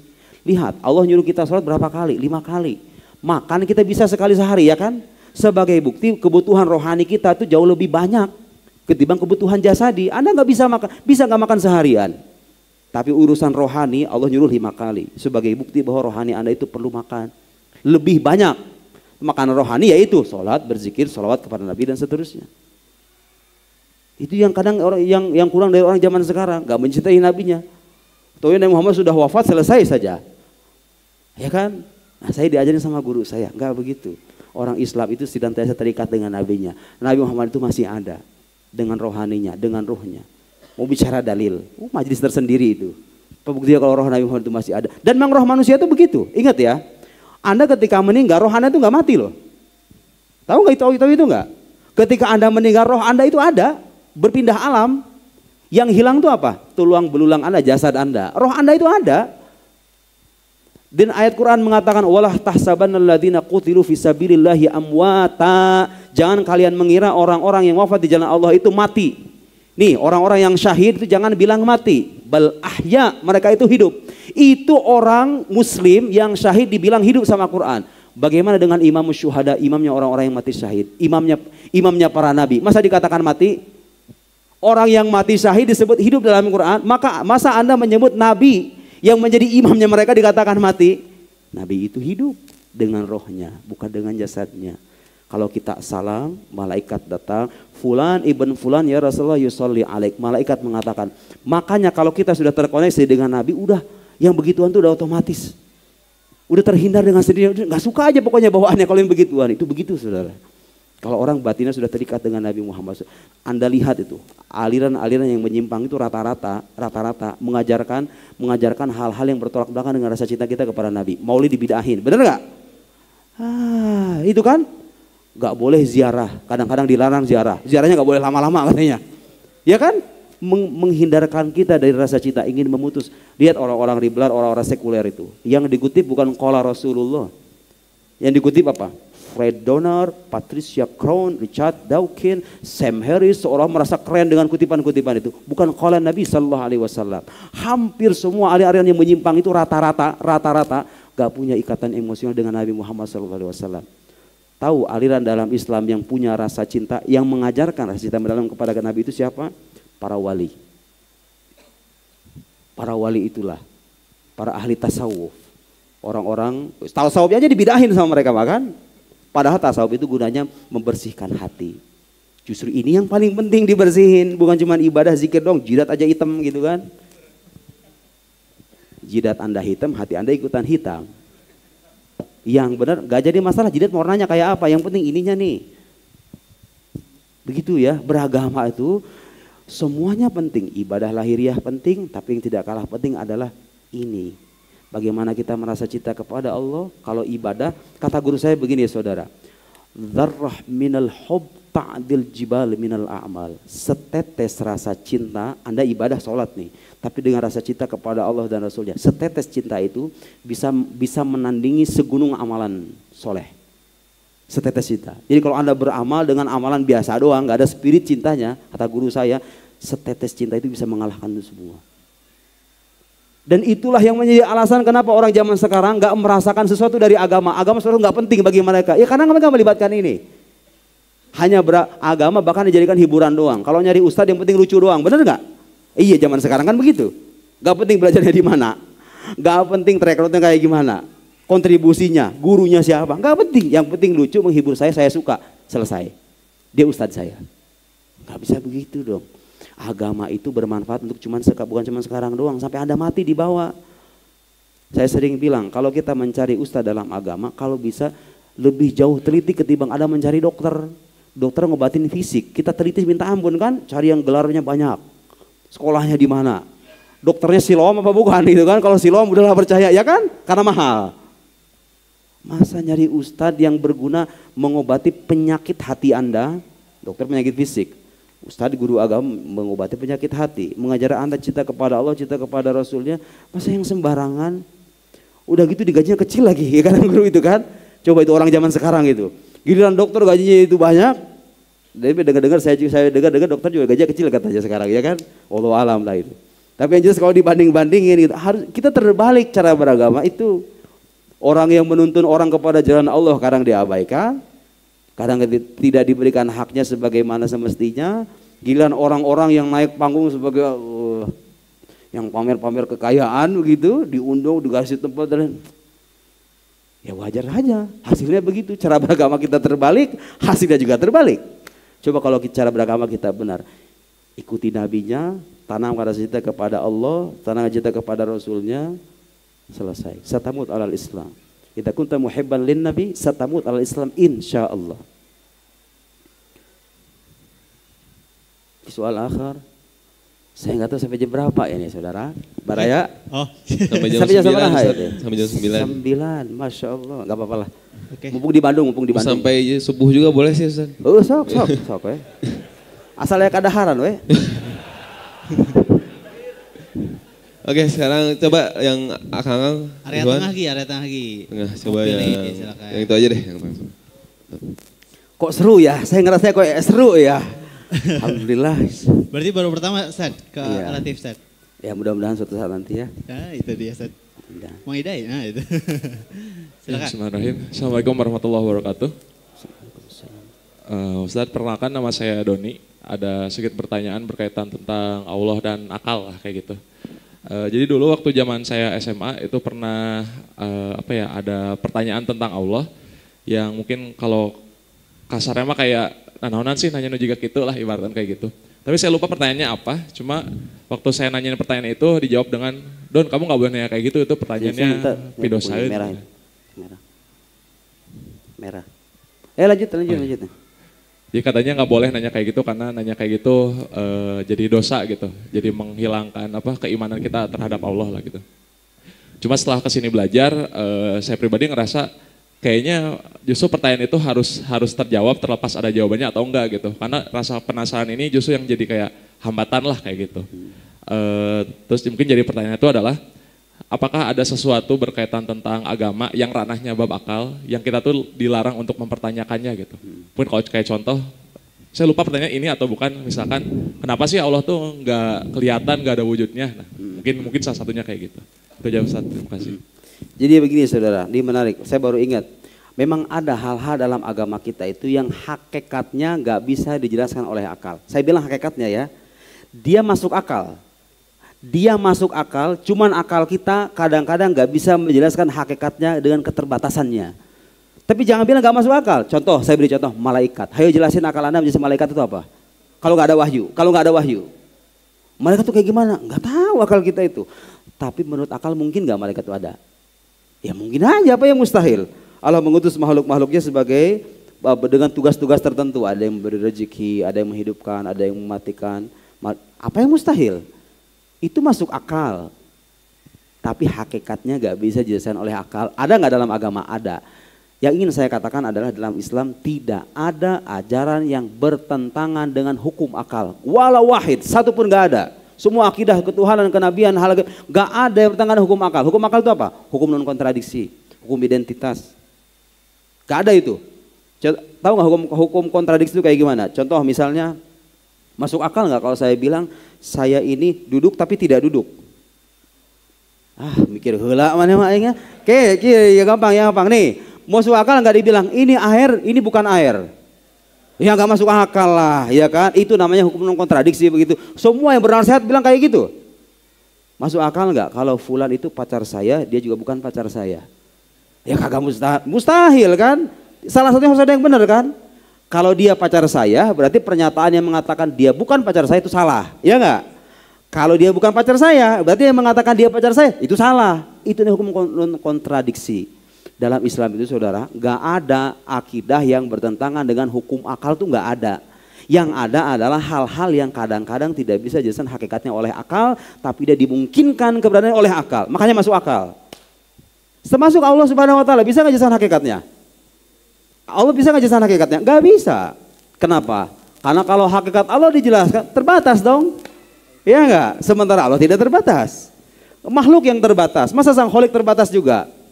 Kan makhluk dengan apa yang diciptakan harus beda kan? Makhluk dengan sang kholik harus berbeda. Menurut logika sehat juga begitu. Masa yang mencipta sama dengan ciptaannya? Harus beda dong. Makhluk terbatas, Tuhan tidak terbatas. Itu juga yang menjawab alasan kenapa Tuhan tidak bisa dilihat. Kalau Tuhan bisa dilihat sekarang kayak begini, terbatas dong, dalam ruang dan waktu gitu loh. Nah itu tadi. Sekarang bagaimana dengan peristiwa Isra Mi'raj yang mengatakan Nabi Muhammad melihat Tuhannya. Melihat Tuhannya bukan zatnya, tapi melihat tajalli makhsus lidzatil ilahiyah. Penampakan khusus yang tidak kita nggak tahu hakikatnya. Penampakan. Saya mau nanya sekarang, penampakan sesuatu itu identik dengan sesuatu itu sendiri atau tidak? Ini zat saya sekarang, zat saya bercermin sekarang. Itu adalah tajalli dari zat saya, bukan zat saya kan? Beda kan? Jadi Nabi Muhammad itu tidak melihat zat Allah yang hakiki dilihat begini, bukan. Tapi tajalli yang maksus yang tidak pernah terjadi pada Nabi manapun. Karena beliau makhluk yang istimewa. Anda tahu nggak kenapa Nabi Muhammad dilahirkan hari Senin? Yaumul Itsnain. Tahu nggak? Yaumul Itsnain. Tahu artinya Itsnain apa? Dua. Yang nggak bisa bahasa Arab, Itsnain itu artinya dua. Seolah-olah Allah memberi, Allah itu diantara namanya apa? Wahid, satu. Seolah-olah Allah ingin mengabarkan ke dunia bahwa tidak ada jarak antara dia dengan kekasihnya itu.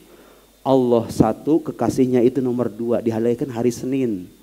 Subhanallah. Makanya orang yang dekat dengan Nabi itu udah pasti dekat sama Gusti Allah.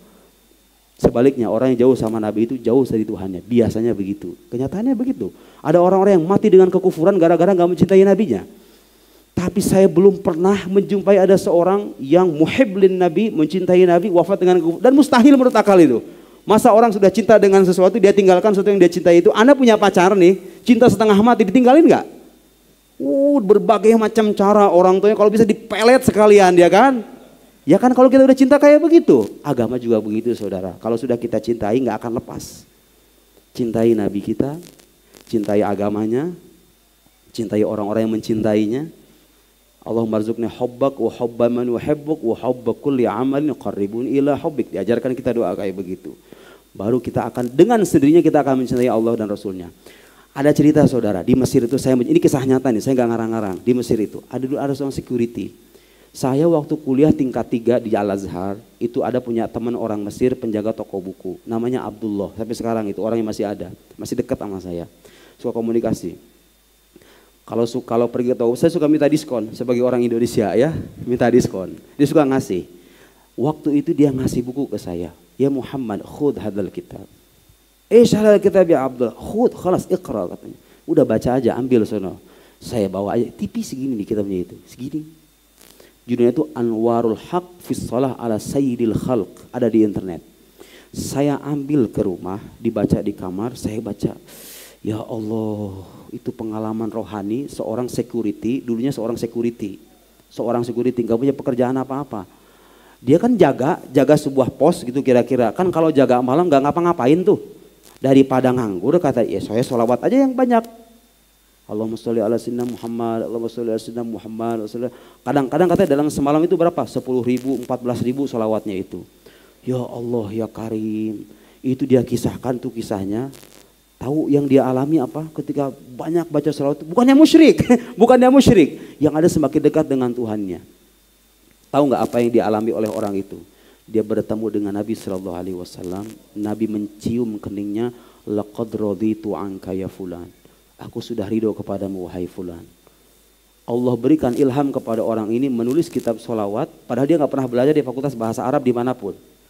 Tapi nulis kitab tentang sholawat kepada Nabi, gubahan sholawatnya. Suatu ketika dikasih ke profesor fakultas bahasa Arab. Kitabnya beliau ini. Dikasih ke profesor bahasa Arab, mereka terkaget-kaget. Kamu dari mana bisa nulis kayak begini? Bahasa dengan seindah, sedahsyat ini. Ya dia dari ilham dari Tuhannya. Dengan terus-menerus mendekatkan diri kepada Nabi, dapatkan ilham dari Tuhannya, dia sebegitu. Di kemudian hari saudara, orang ini jadi apa? Jadi wali besar. Punya yayasan, pokoknya jasanya luar biasa. Jadi orang alim beneran. Jadi orang alim yang tadi security itu, coba lihat. Nabi Muhammad itu kalau sudah didekati, orang yang paling hina sekalipun bisa jadi mulia. Security nggak hina ya, security nggak hina. Saya ingin mengatakan bahwa profesi yang kadang dianggap sepele sama sebagian orang itu, kalau Anda dekat dengan Nabi Anda mulia.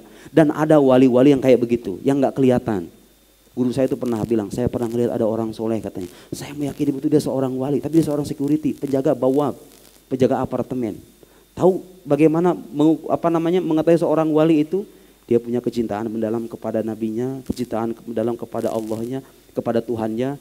Dan itu yang mengetahui wali itu hanya wali juga ya kan? Ada vibes tertentu gitu yang dirasakan. Orang kayak kita mah nggak bakal bisa. Lihat saudara, saya setelah baca buku itu penasaran, pengen tahu gitu loh pengalaman spiritual apa yang akan saya dapat. Kalau saya sholawat kayak begitu, saya amalin. Saya kadang sholawat sehari itu 10.000, 11.000 gitu. Saya ceritakan ini supaya motivasi. Kalau Anda pengen hidup Anda berubah kayak begitu.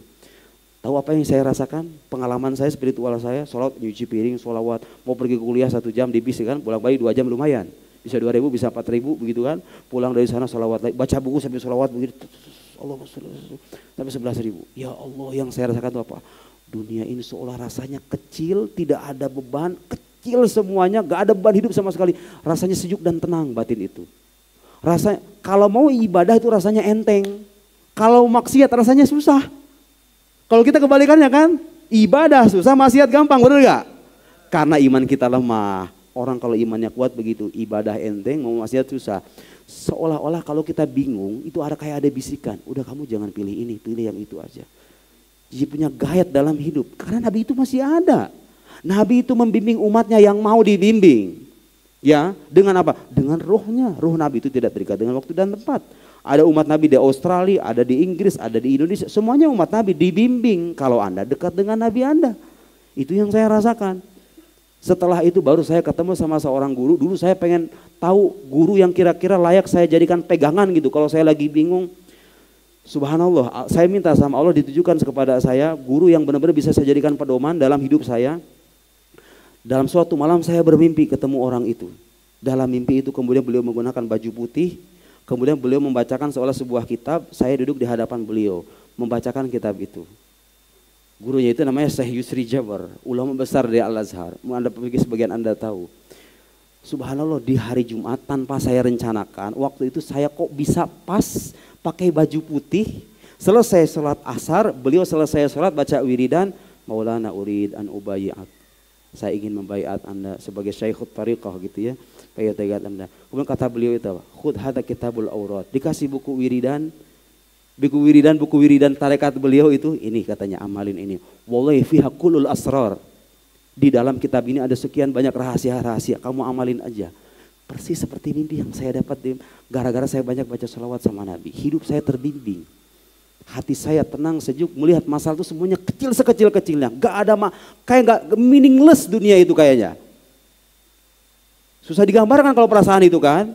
Nah, makanya saya berwasiat kepada Anda yang kebingungan, Anda yang merasa hatinya gelisah, kecewa berlebih kepada makhluk, banyak membaca sholawat, nanti lihat hasilnya.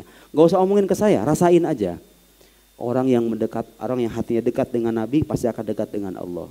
Tapi sebaliknya orang yang tiap hari saya berkata diri kepada Allah tanpa melalui Muhammad SAW biasanya gak sampai-sampai.